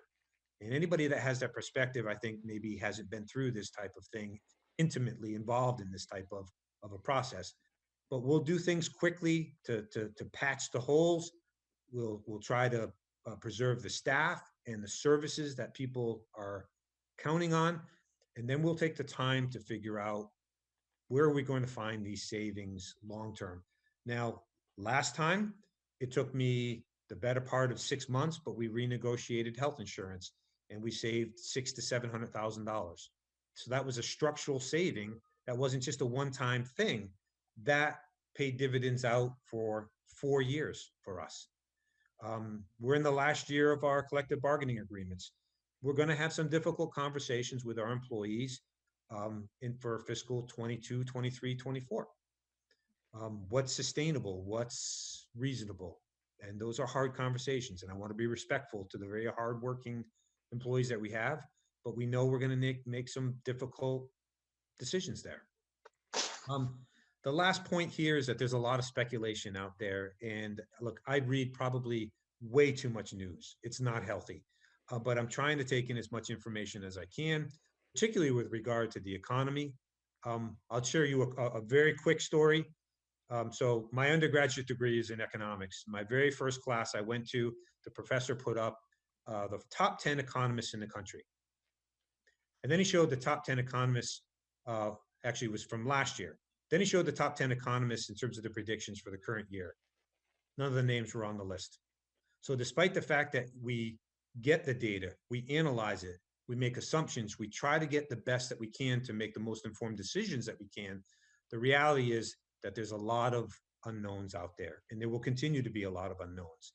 As those gaps get filled in, as that information becomes available to us, we will update our models, we will update you as a policy board, we will update the financial planning committee and the appropriations committee and the school committee and the superintendent.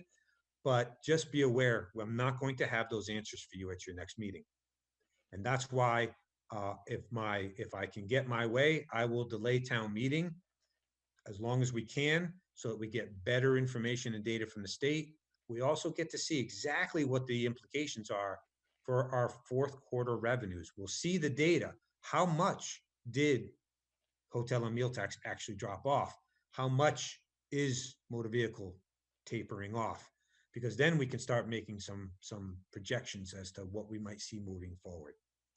And so my last slide for you, oh, I guess I have one more. So moving forward, I just said this. So working with our financial team, we're going to continue to analyze the information. We will develop models and scenarios. And just like the prior recessions, we're going to have to do this and manage this through a combination of expenditure cuts, short-term revenue options, postponing capital, and implementing alternative service delivery models. So, for instance, we may begin to outsource things. We may decide that we just get out of the business of some of the things that we do. Some towns in the last recession decided they just were getting out of completely the solid waste business. I'm not saying that's what we're going to do, but those are the types of discussions that we can have. Now, my last slide before I wrap up is sort of a hearkening back to the financial trend monitoring slide that I show every year in December when we talk about why do we do the things that we do. And I always speak to the difference between fiscal distress and fiscal crisis. Fiscal distress is temporary. It's when something happens, a surprise. It can be a storm. It can be a reduction in the economy. It can be, in this case, a new one for us, a pandemic. Okay, it puts us immediately into fiscal distress. We are in, again, fiscal 20. I'm looking at in a short month or two, we're going to be in 21, and we're going to be in distress. We're going to make hard decisions. If you fail to take the approach that I've outlined, now analyzing this stuff, watching your trends, getting the data, and taking timely, appropriate and timely action, which this board has never failed to do. But if you don't, that's how communities find themselves in fiscal crisis. And fiscal crisis, by definition, is you can't pay your bills and you can't maintain your current level of services. So our job, collectively, our job and our goal is to make sure that we preserve our ability to make those decisions, those difficult decisions, in a thoughtful way with good information and in a time frame that that makes it possible to do things that are going to have lasting impacts and bear out for us our ability to manage through this somewhat unique recession this time around. So again, I appreciate the board's indulgence. I hope it wasn't too long, but I think it's important, particularly given some of the calls that we've gotten and some of the letters to the editor that you inevitably will see in every community about how you need to slash and burn budgets and things that we should be doing, and somehow characterizing the boards and committees like yourself as not being responsive to the new reality that we're facing. In the contrary, we're painfully aware of where we've been, where we are, and we're getting the information about where we're going, and we will make thoughtful and the difficult decisions to protect the town's fiscal condition and the employees, and to the extent possible, the services that our residents have come to depend on. So with that, I certainly can't answer any questions, and I do appreciate your indulgence, but I think it's important to get this information out. to our staff, to our employees, and to the community at large. So I appreciate your attention. Thank you. Thank you very much, John. Appreciate all of this information. I think it does provide an excellent baseline, really, for understanding what we're looking at going forward, both short-term and long-term. And also, as you mentioned, kind of touching upon some of the policies and practices that have evolved over the last 10 years, been put in practice over the last 10 years, and has given us, as you said, breathing room, capacity to absorb the short-term blows and buy ourselves some time to evaluate how the circumstances play out from here and make as informed a decision as possible for how we deal with the economy and the impacts going forward. So, If I may, yes, if I may just say, I had a very long conversation with Selectman Kalen over the weekend. As you know, this is what he does for a living, is analyze data and make recommendations to businesses about how they should maneuver. And I had this conversation with him, very similar to the presentation that I just made to you.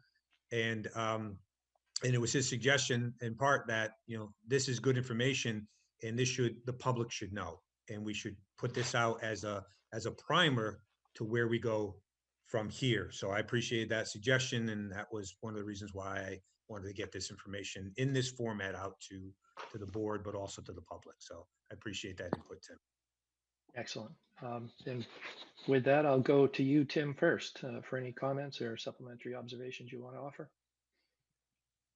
No, the presentation was excellent. I think the piece that everybody's dealing with right now is the uncertainty. Nobody knows what next month is going to hold. Nobody knows what 6 months is going to hold. Right. So there's a lot of short-term planning going on right now, making sure people get through day by day, week by week, and just get through to a point where you can start making some long-term decisions. But right now, it's just exceptionally difficult to make any long-term plans or strategies because nobody knows what the future is going to hold. Fortunately or unfortunately, everybody's in the same boat. Everybody's dealing with the same uncertainty. It's not specific to one business or one community. We are all in this together, truly.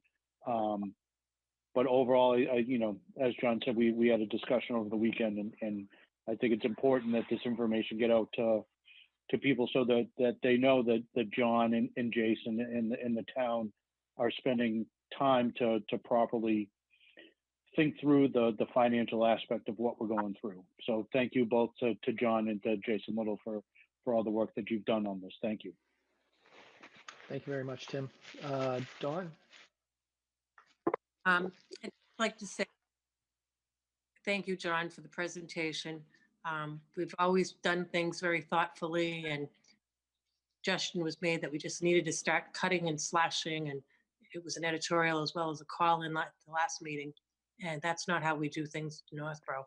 And we will look at the budget, and everyone will take the time to try to do what's best for the whole town in Northborough, not just slashing a budget because I'm not sure what the future may bring. So thank you. Thank you, Dawn. Julia? Yeah, that was a great presentation, and I think you probably answered a lot of people's questions. I just have one curious question. So you mentioned that we are incurring some extra costs, that unanticipated things like special equipment, special cleaning. Is that amounting to a lot of money, or is it?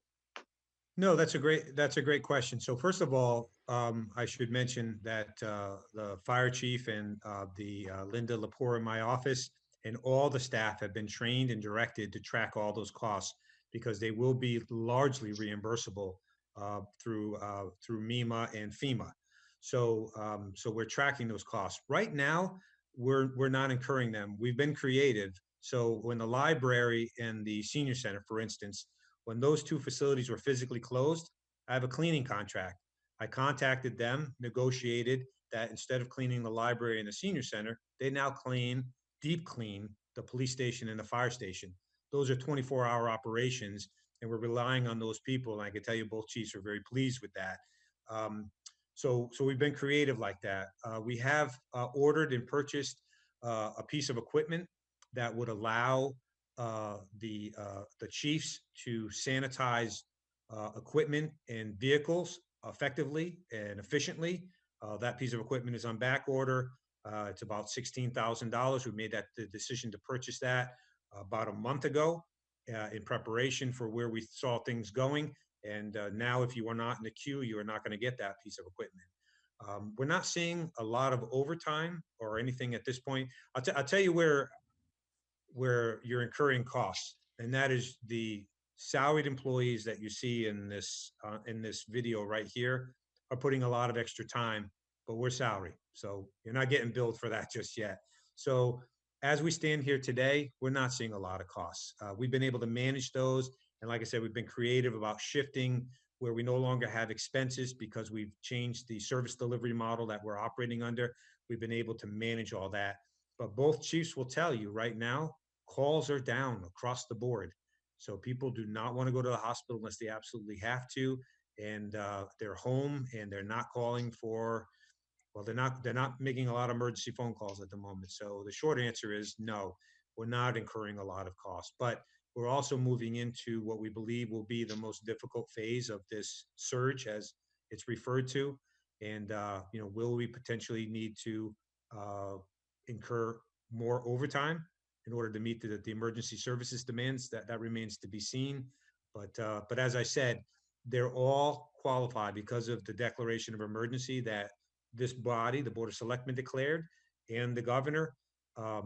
75%, sometimes we'll get another 25% from the state to match as being reimbursed. But we track everything, and we continue to track everything, and we will get the maximum reimbursement.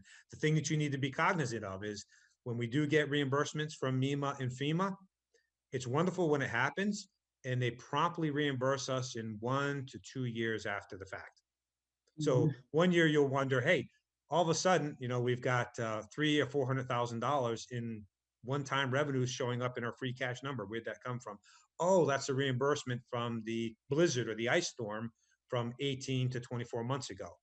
So that's why it's important that we have these financial reserves and we can lay that money out, particularly if we know that we're going to see some of that reimbursement from the state.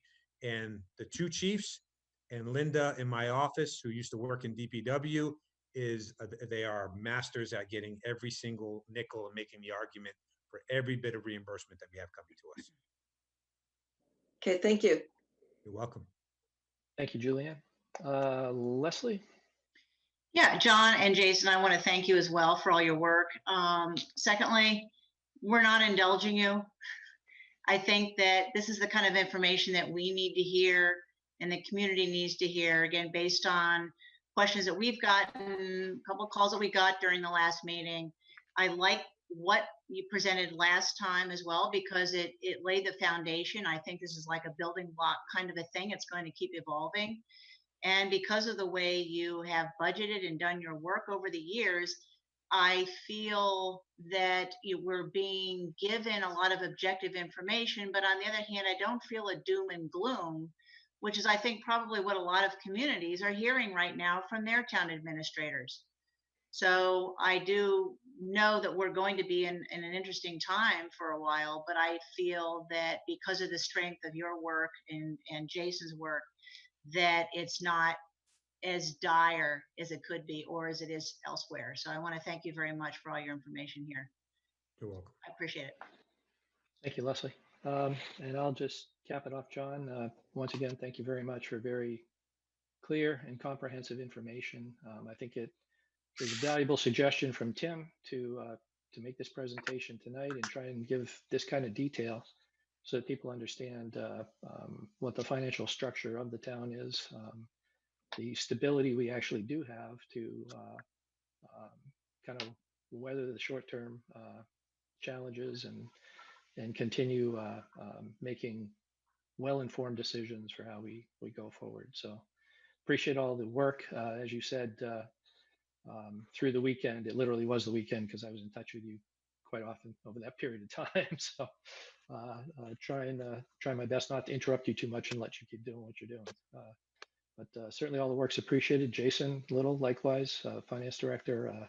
I know there are a lot of hours coming from you as well from our public safety guys, our DPW Director, it's Town Clerk. It's really been quite a team effort. Many hours being put in. There's just tremendous coordination, cooperation, and let me once again toss in Greg Martineau, Superintendent of Schools. Absolutely. It's just very large challenge, and I'm confident we have the right team in place to be able to meet it and to get us through it. So, thank you. Next item up, reappointments to boards, committees, and commissions. I think I have something here. Let me pull this up. We had a couple memos here from Diane Wackel, the executive assistant, to the members of the board and to John. We have the selectmen reappointments that are upcoming.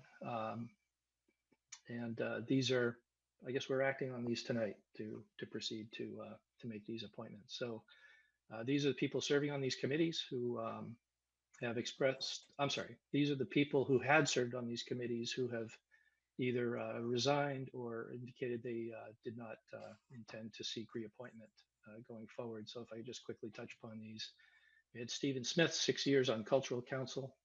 We had Alexandra Molnar, 4 years on Historic District Commission. We had David Putnam, 12 years on Parks and Recreation Commission. We had Rebecca Haberman, 18 years on the Youth Commission, and Teresa Capobianco, 8 years on the Planning Board. Teresa's actually circled back and is now serving on our Board of Health. There are two additional people I want to make special mention of.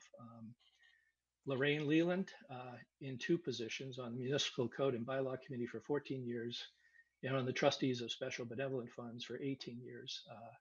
Lorraine's service has been unwavering over that period of time, and we certainly appreciate everything she's done for the town. This has been a very challenging year because the final name I'll mention is Roger Leland, 27 years on the Financial Planning Committee. Sadly, Roger passed away this past January. Just a tremendous contributor to the town, longtime servant, and his lovely wife, Lorraine, by his side serving as well. So we certainly appreciate their contributions to the town and to all these individuals who have served the town previously. Going forward, I'm sorry, let me just check that. Additionally, we have appointments being made by John Coder, the town administrator, Cemetery Commission, Cheryl Fraser, Board of Health, Swati Sani, and Water and Sewer Commissioner, David Pepe.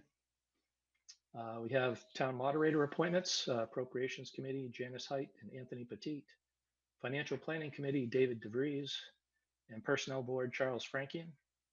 And finally, Zoning Board of Appeals, reappointment. They have an appointment they make to the Earthwork Board. They will be reappointing Janet Sandstrom to that position. So having summarized all of that, we now go to the reappointments by the Board of Selectmen, and I'll just quickly run through these because these people certainly deserve mention for the service that they're continuing to provide for the town. Council on Aging, Adrian Cost, Alice Staplefeld, and Linda Cragen. Community Affairs Committee, Elizabeth Bedard and Beth Payne. Community Preservation Committee, Andrew Clark. Conservation Commission, Thomas Beals and Justin Dufresne. Elderly and Disabled Taxation Fund Committee, Jennifer Critchlow. Historic District Commission, Norm Corbin, Xenia Molnar, and Michael Duchesneau. Housing Authority, Andy Dowd, our town clerk. Housing Partnership Committee, Nicole Carey. Library Trustees, Mitch Cohen, Richard Tucker, and Hamilton Soriano. Open Space Committee, John Campbell and Leslie Harrison. Board of Registrars, Claire Swan. Scholarship Committee, James Kuhungi. Board of Trustees of Special Benevolent Funds, Andrea Leland. Youth Commission, Sandra Scott. and Zoning Board of Appeals, Brad Blanchett, Paul Tagliaferri, and Jeffrey Leland, who is serving as an alternate member. Those are the reappointments, the slate of reappointments we have for the board to act on tonight. Do I have a motion? Mr. Chair, I move the board vote to reappoint those individuals who appear in the 2020 reappointment list to the corresponding boards, committees, and commissions. Second. Moved and seconded. Any discussion? Hearing none. This is a roll call vote. Julianne, Aye. Tim, Aye. Leslie, Aye. Dawn, Aye. and I am also an aye. Carries in the affirmative and unanimously. The next is execution of cemetery deed 1095. Do I have a motion? Mr. Chair, I move the board vote to execute cemetery deed 1095. Second. Moved and seconded. Again, roll call. Julianne, Aye. Tim, Aye. Leslie, Aye. Dawn, Aye. and I'm also an aye. Carries affirmatively. Next item is reports, and I invite the board to offer whatever they would care to offer at this time. We'll start with you, Julianne. Yes, so I just have two things. The first is when we talked about the tax relief options, and we were going to report that information on the website. Can we use code red to inform the residents of that also? John, can you respond to that, please? Yeah, and maybe this was, as I stated, when you took your votes on the town meeting postponement and the election, the idea is we're going to issue a code red to kind of update the community on a number of things. That will be one of them. And so we'll, in addition to being on the website, we'll put that out through the code red. Okay, thank you. That's great. Yep. And I would just like to say thank you to all of the staff and departments and residents who are helping to keep Northborough running efficiently and helping us get through the COVID-19 crisis. To those of you who are risking your own safety to protect the rest of us, we will never be able to thank you enough, but we'll try to express our gratitude by staying at home to help control the spread of this pandemic. So my report tonight is simple, but heartfelt thanks to everyone out there doing their jobs, whatever that job may be. And that's it for me. Thank you. Thank you, Julianne. Leslie? Yeah, I wanted to thank people. It's kind of funny because I just had sort of this running list of people who have done different things. And of course, this is in addition to all the residents in town who have rallied and come together to do things like make face masks, put together meals for people, organize all these different things. There's so many different groups of people in town who are doing wonderful, wonderful things. So numerous to mention, really, quite frankly. But I also want to focus on our public safety and the police department and Chief Liver and our fire department and Chief Parenti, and the fact that the people in these departments are really frontline and are really putting themselves at risk. There was a good article in the Community Advocate about the new protocol, Chief Parenti, as far as outfits or what they're to be wearing and when they're masked and who goes to the door that one person goes depending on the situation. Did you want to go into that detail a little bit? I thought it was very interesting to see that.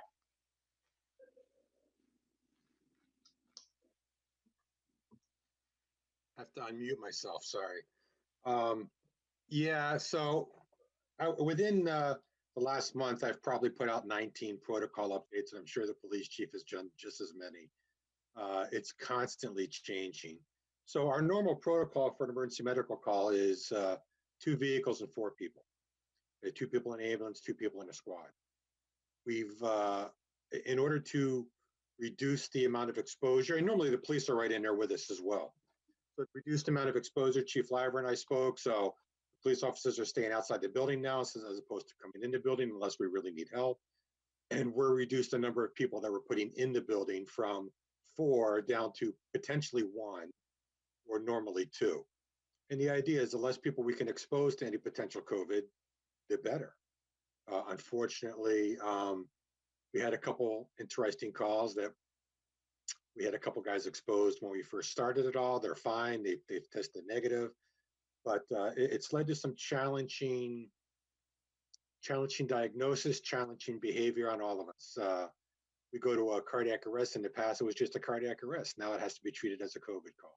We go to an unknown, someone that fell. In the past, it was just someone that fell. We pick someone up now, we have to treat it as a COVID call. So PPE like crazy. The guys are doing an outstanding job in maintaining an incredible positive attitude, and we're hanging in there. Please thank them for us. It's wonderful. But it's just the, when I think about the DPW and Casey Mellon, David Kane, I assume is helping out with the website, John? Is that not the case, or? No, I'm going to give a huge shout out to our town clerk, Andy Dowd, for this. Oh, Andy on that. Andy, we worked on what we wanted to have. Andy's been the one, because the software that we use allows us to design at the departmental level, the websites.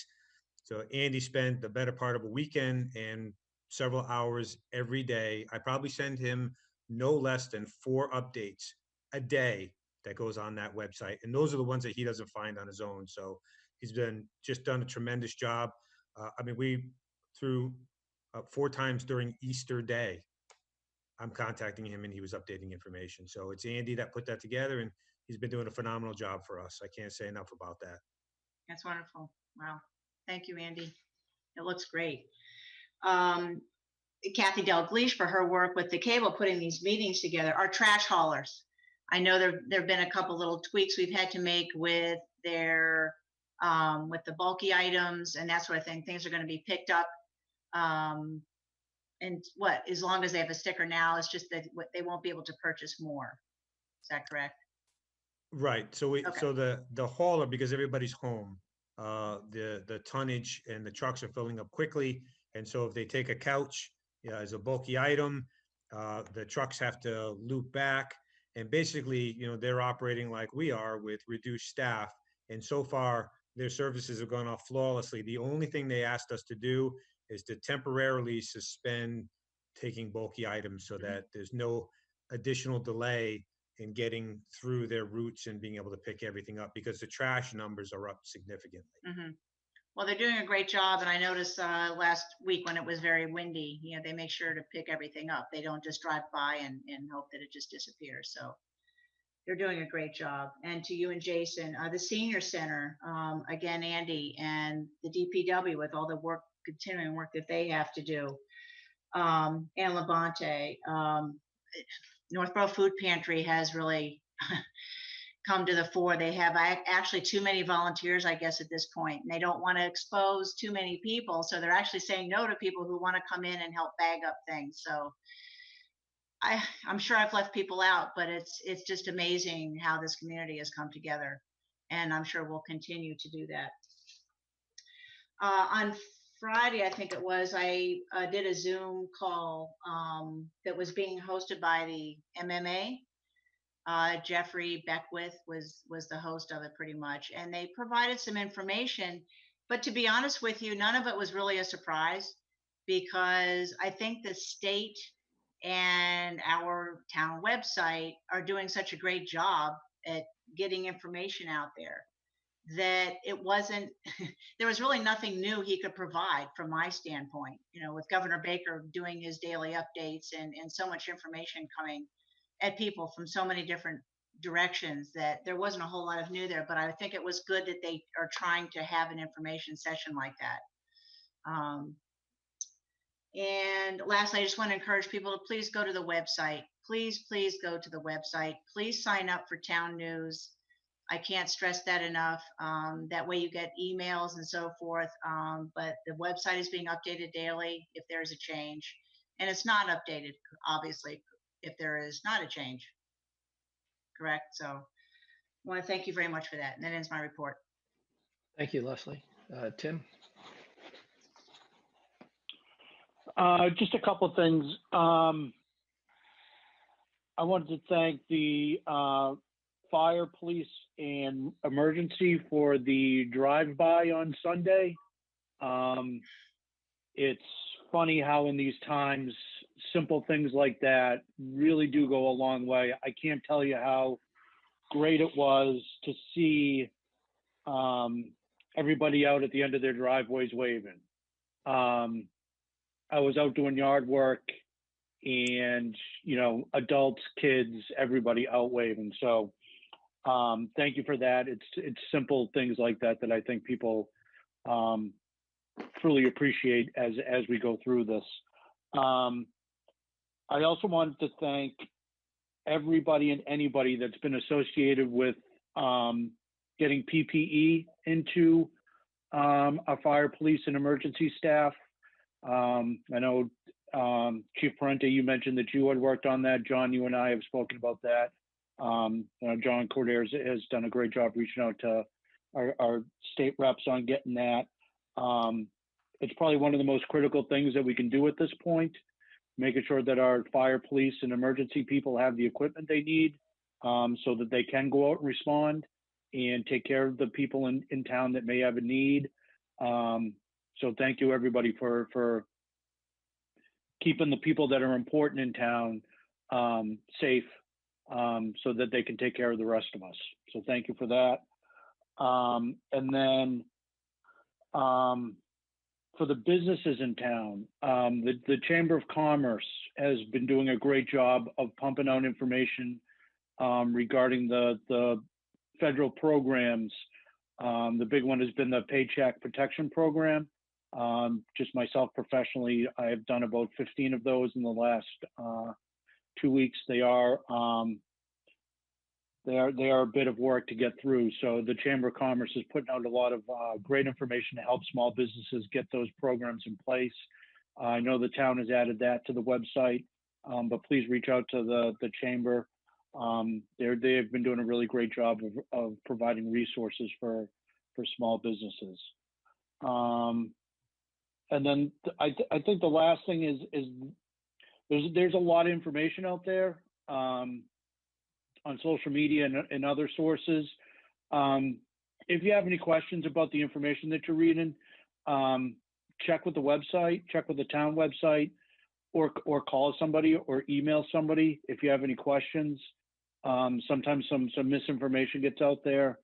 Some of it is colored in ways that it shouldn't be colored. So just verify the information. I think one of the most important things that Chief Parente said in that interview is, you know, we're here. So reach out and ask. That's what we're here for. That ends my report. Thank you. Thank you, Tim. Dawn? Yeah, I just have things I'd like to piggyback on the thank yous for everybody.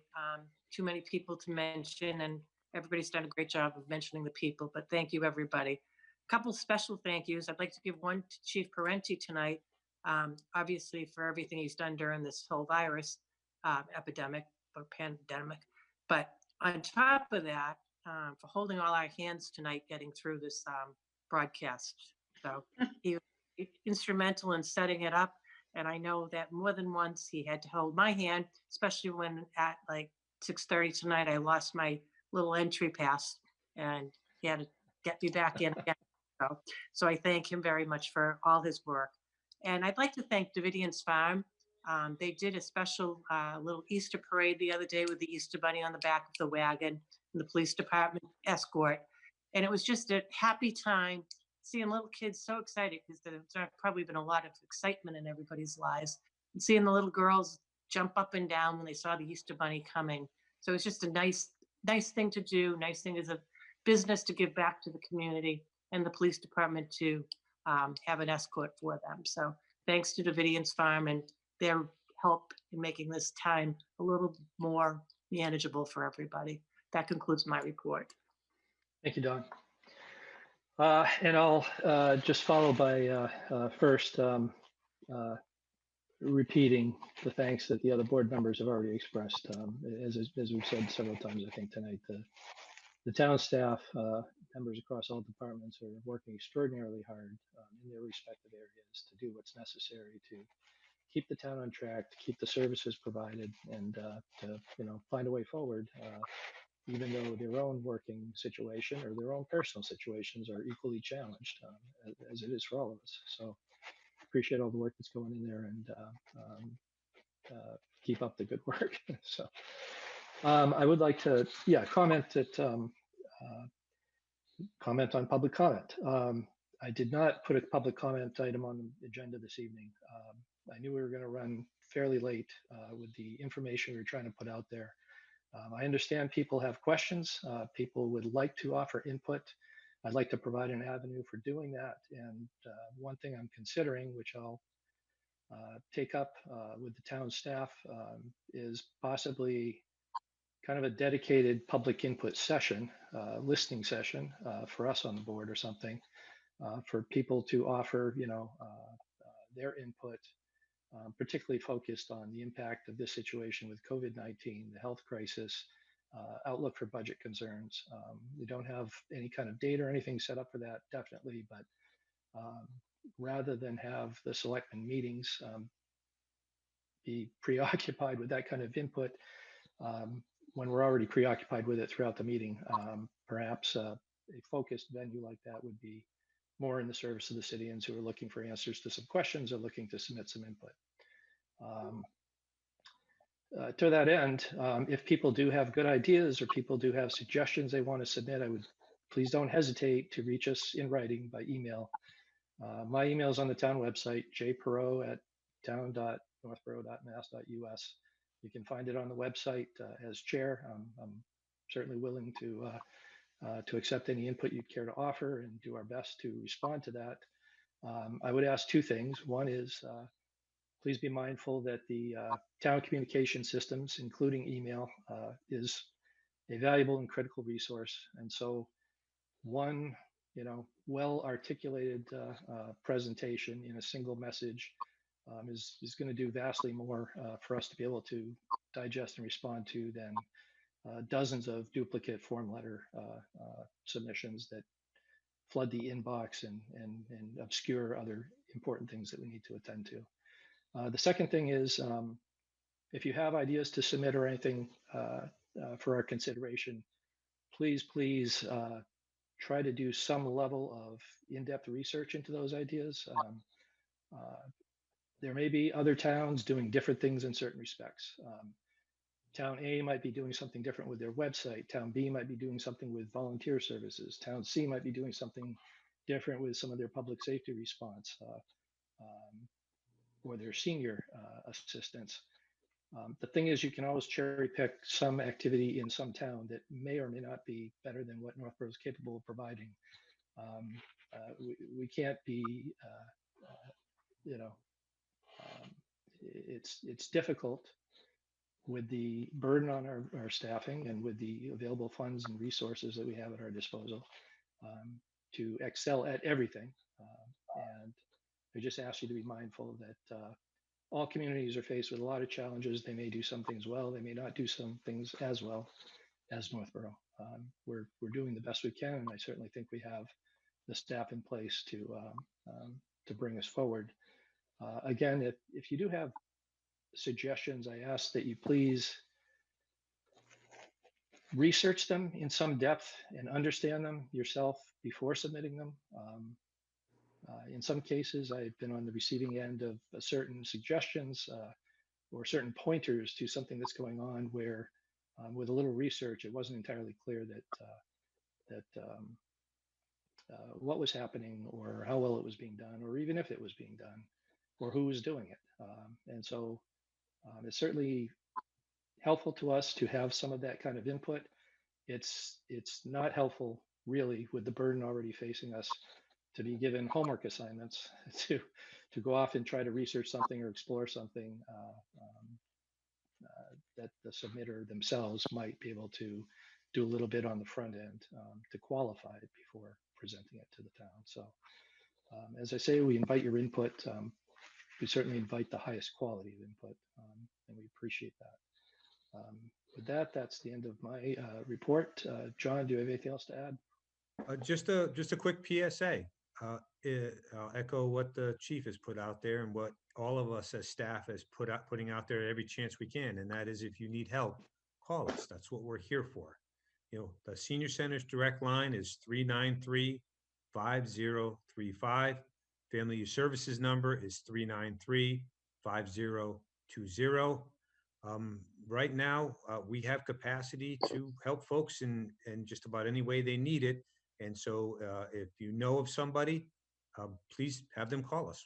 We want to help, and don't hesitate to call. Yeah, because if we can't help you, we can find somebody who maybe can. So thank you. Thank you, John. Since he's present, Town Moderator Fred George, in light of this situation we're facing, we thank you for your participation tonight on the matter of town meeting continuance. Do you have any comments you'd care to offer? No, I just think that this meeting, like many others, is a perfect example of how it's Team Northborough. It's not them against us, we against them. And I just think that many of us in this town don't really appreciate that, because we haven't seen how some of the other communities in our area operate. And so I'm thankful that we've got the people that we have, we've got the kindness that we have in this community. And I know that if we are able to harness that and keep the course, we'll get through this, and we'll get through it better than most. That's my comment. Thank you. With that, if board members, any other business before the board, John? Nothing else this evening. Nothing tonight. Julianne, you have something? So are we going to have a regular selectmen's meeting April 27th? That would have been the date of town meeting that night. My suggestion, through the chair, if I may, my suggestion would be that you meet that night, Yes. that Yeah. you keep a regular meeting schedule, just like you would normally. Mhm. I agree. So we were one of the things that was supposed to be on your agenda this evening was setting your schedule, but we couldn't do that until we know that you're going to postpone town meeting. But we'll put out a schedule. So we'll plan to meet on the 27th, and we'll have a schedule for you moving forward. But I think it's important that the board meet on a regular schedule, just as you normally would. Agreed. Yes, Chief Parenti? Don't lose your invitations this time. Mr. Chair. Remote meeting humor, yes. Anything else, Chief Library? Yes. Yeah, I just want to say that we are an equal opportunity Easter Bunny escort service, because the Northborough Moms also did a significant Easter Bunny tour with a police escort as well. And I just want people to know that we are fully functional, fully staffed, everyone's healthy.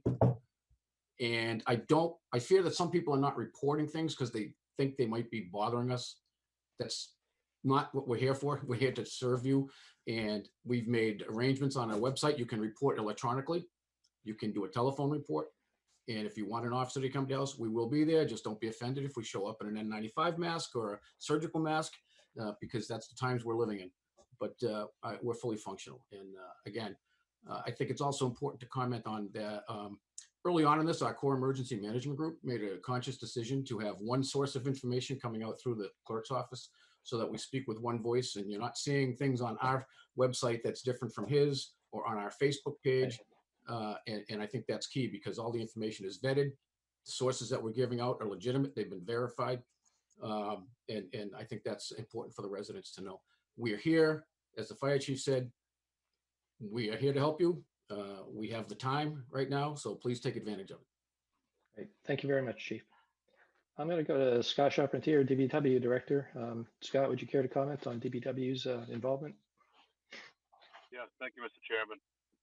DPW's critical services of water, sewer, cemeteries, and roadways is ongoing. Like the other departments are echoing, the call volumes are down. If residents see a hazard, roadside, trees, drainage, report it. We're still working. We're active. We're taking care of the safety of the roadways and the infrastructure. So please report it if you see it. Thank you. Thank you, Scott. And Town Clerk Andy Dowd, any last comments? I just thank the folks that have contributed all the great information that we've gotten up on the dedicated COVID-19 webpage on the town site. It's been a collaboration with a lot of different people, so we'll try to keep putting good information out there for the residents. And as others have said, I hope people will check the site and find those resources that they may need. So thank you all. Great. Thank you, Andy. Jason Little, Finance Director. I don't have much to add, but I just wanted to thank everybody. It's been a great team to work with here, and we're fully functional. Everybody's healthy in the finance department, but we are a department of 9 when we're fully staffed. But we're all only 3 of us are in a building at a time, so it's been a little challenging. But everybody's adapting, and we'll continue to take payments. We'll continue to operate online as much as possible, and somebody should be here to answer the phone no matter what. So anyway, just wanted to say thank you to everybody. Great. Thank you, Jason. John, any final comments? Just very proud of this town. Thank you very much, John. Leslie? Yep. Great. Total All right. agreement. Yep. And I think we've come to the end of our show for this evening. Do I have a motion to adjourn? Mr. Chair, move we adjourn. Second. Moved and seconded. Again, roll call. Julianne? Aye. Leslie? Aye. Tim? Aye. Don? Aye. And I. So thank you very much. Our meeting is concluded. Good night, everybody.